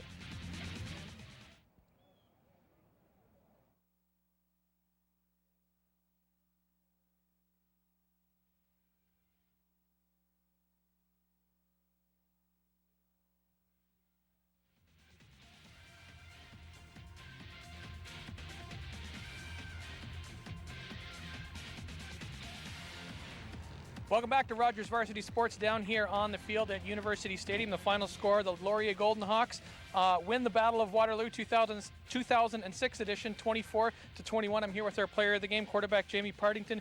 Jamie, impressive day today, 15 for 25, 214 yards. You threw for 2 and you ran for the other touchdown. That's the good. You had some turnover trouble out there, and it looked like Waterloo was mounting a bit of a charge. What happened out there on the field today? We turned the ball over 8 times. I believe 7 were fumbles. 1 was my fault with that interception. We can't be doing that. It doesn't matter who we're playing, when we're playing, and where we're playing. If you turn the ball over 8 times, it's going to be tough to win. Credit our defense. Made a couple of stops there late, and we did win the game. But it's something we gotta work on for next week, especially against MAC. Now, did you perhaps underestimate this team coming in? What's the mindset coming out of this game? You're obviously pleased with the win, but you're not pleased with the overall play? We got to give Waterloo credit. They're a lot better team than they were the last few years. Some of the guys in the dressing room might have thought that, we should have came out here and, really beat them pretty badly. They beat Queens last week, and Queens has been looking pretty good. So, I think if we don't have the 8 turnovers, the score might be a little different. But to say we should have came here and blew them out, not the case. And obviously not ideal field conditions for either team. Now, I want to ask you about your new offensive coordinator, a guy who has stood in your position on the other side of this microphone with me a number of times here on Rogers Varsity Sport. What's it like playing for somebody with so much experience playing the position you play now? It's real easy. We were roommates last year, so we got a great relationship. He listens to what I got to say, and I obviously listen to what he's got to say. He teaches me new things every day, so it's great and it's easy and it's fun. Now, the last 2 seasons, undefeated regular season. Last season, obviously, Vanier Cup championship. It's very exciting for this program. A little bit of a hiccup this year with that loss to Ottawa, but you guys are well on track. 4-1. Next week's game will be huge against McMaster. Have you had a chance to think about that, or are you still just thinking about the Battle of Waterloo today? Right now. I guess tomorrow we'll have to start thinking about MAC. But, they got a great coach and staff, and, they're playing great football right now. We got to execute on all 3 cylinders of the game, specials, D&O, if we want to win the football game. If not, it could be a long one. And what are your preseason goals this year? Is anything less than another Vanier Cup going to be a disappointment for the Hawks? If that's not your goal after winning it last year, you probably shouldn't be in the dressing room. Well, I know you've got a wedding to go to, so we'll wrap this up and get you out of here. Thanks. Our player of the game, Jamie Partington. For Chris Starcynic and Andrew Scharschmidt, everybody in the truck, I'm Sean Ferfaro. We'll see you back here next week on Rogers Varsity Sports.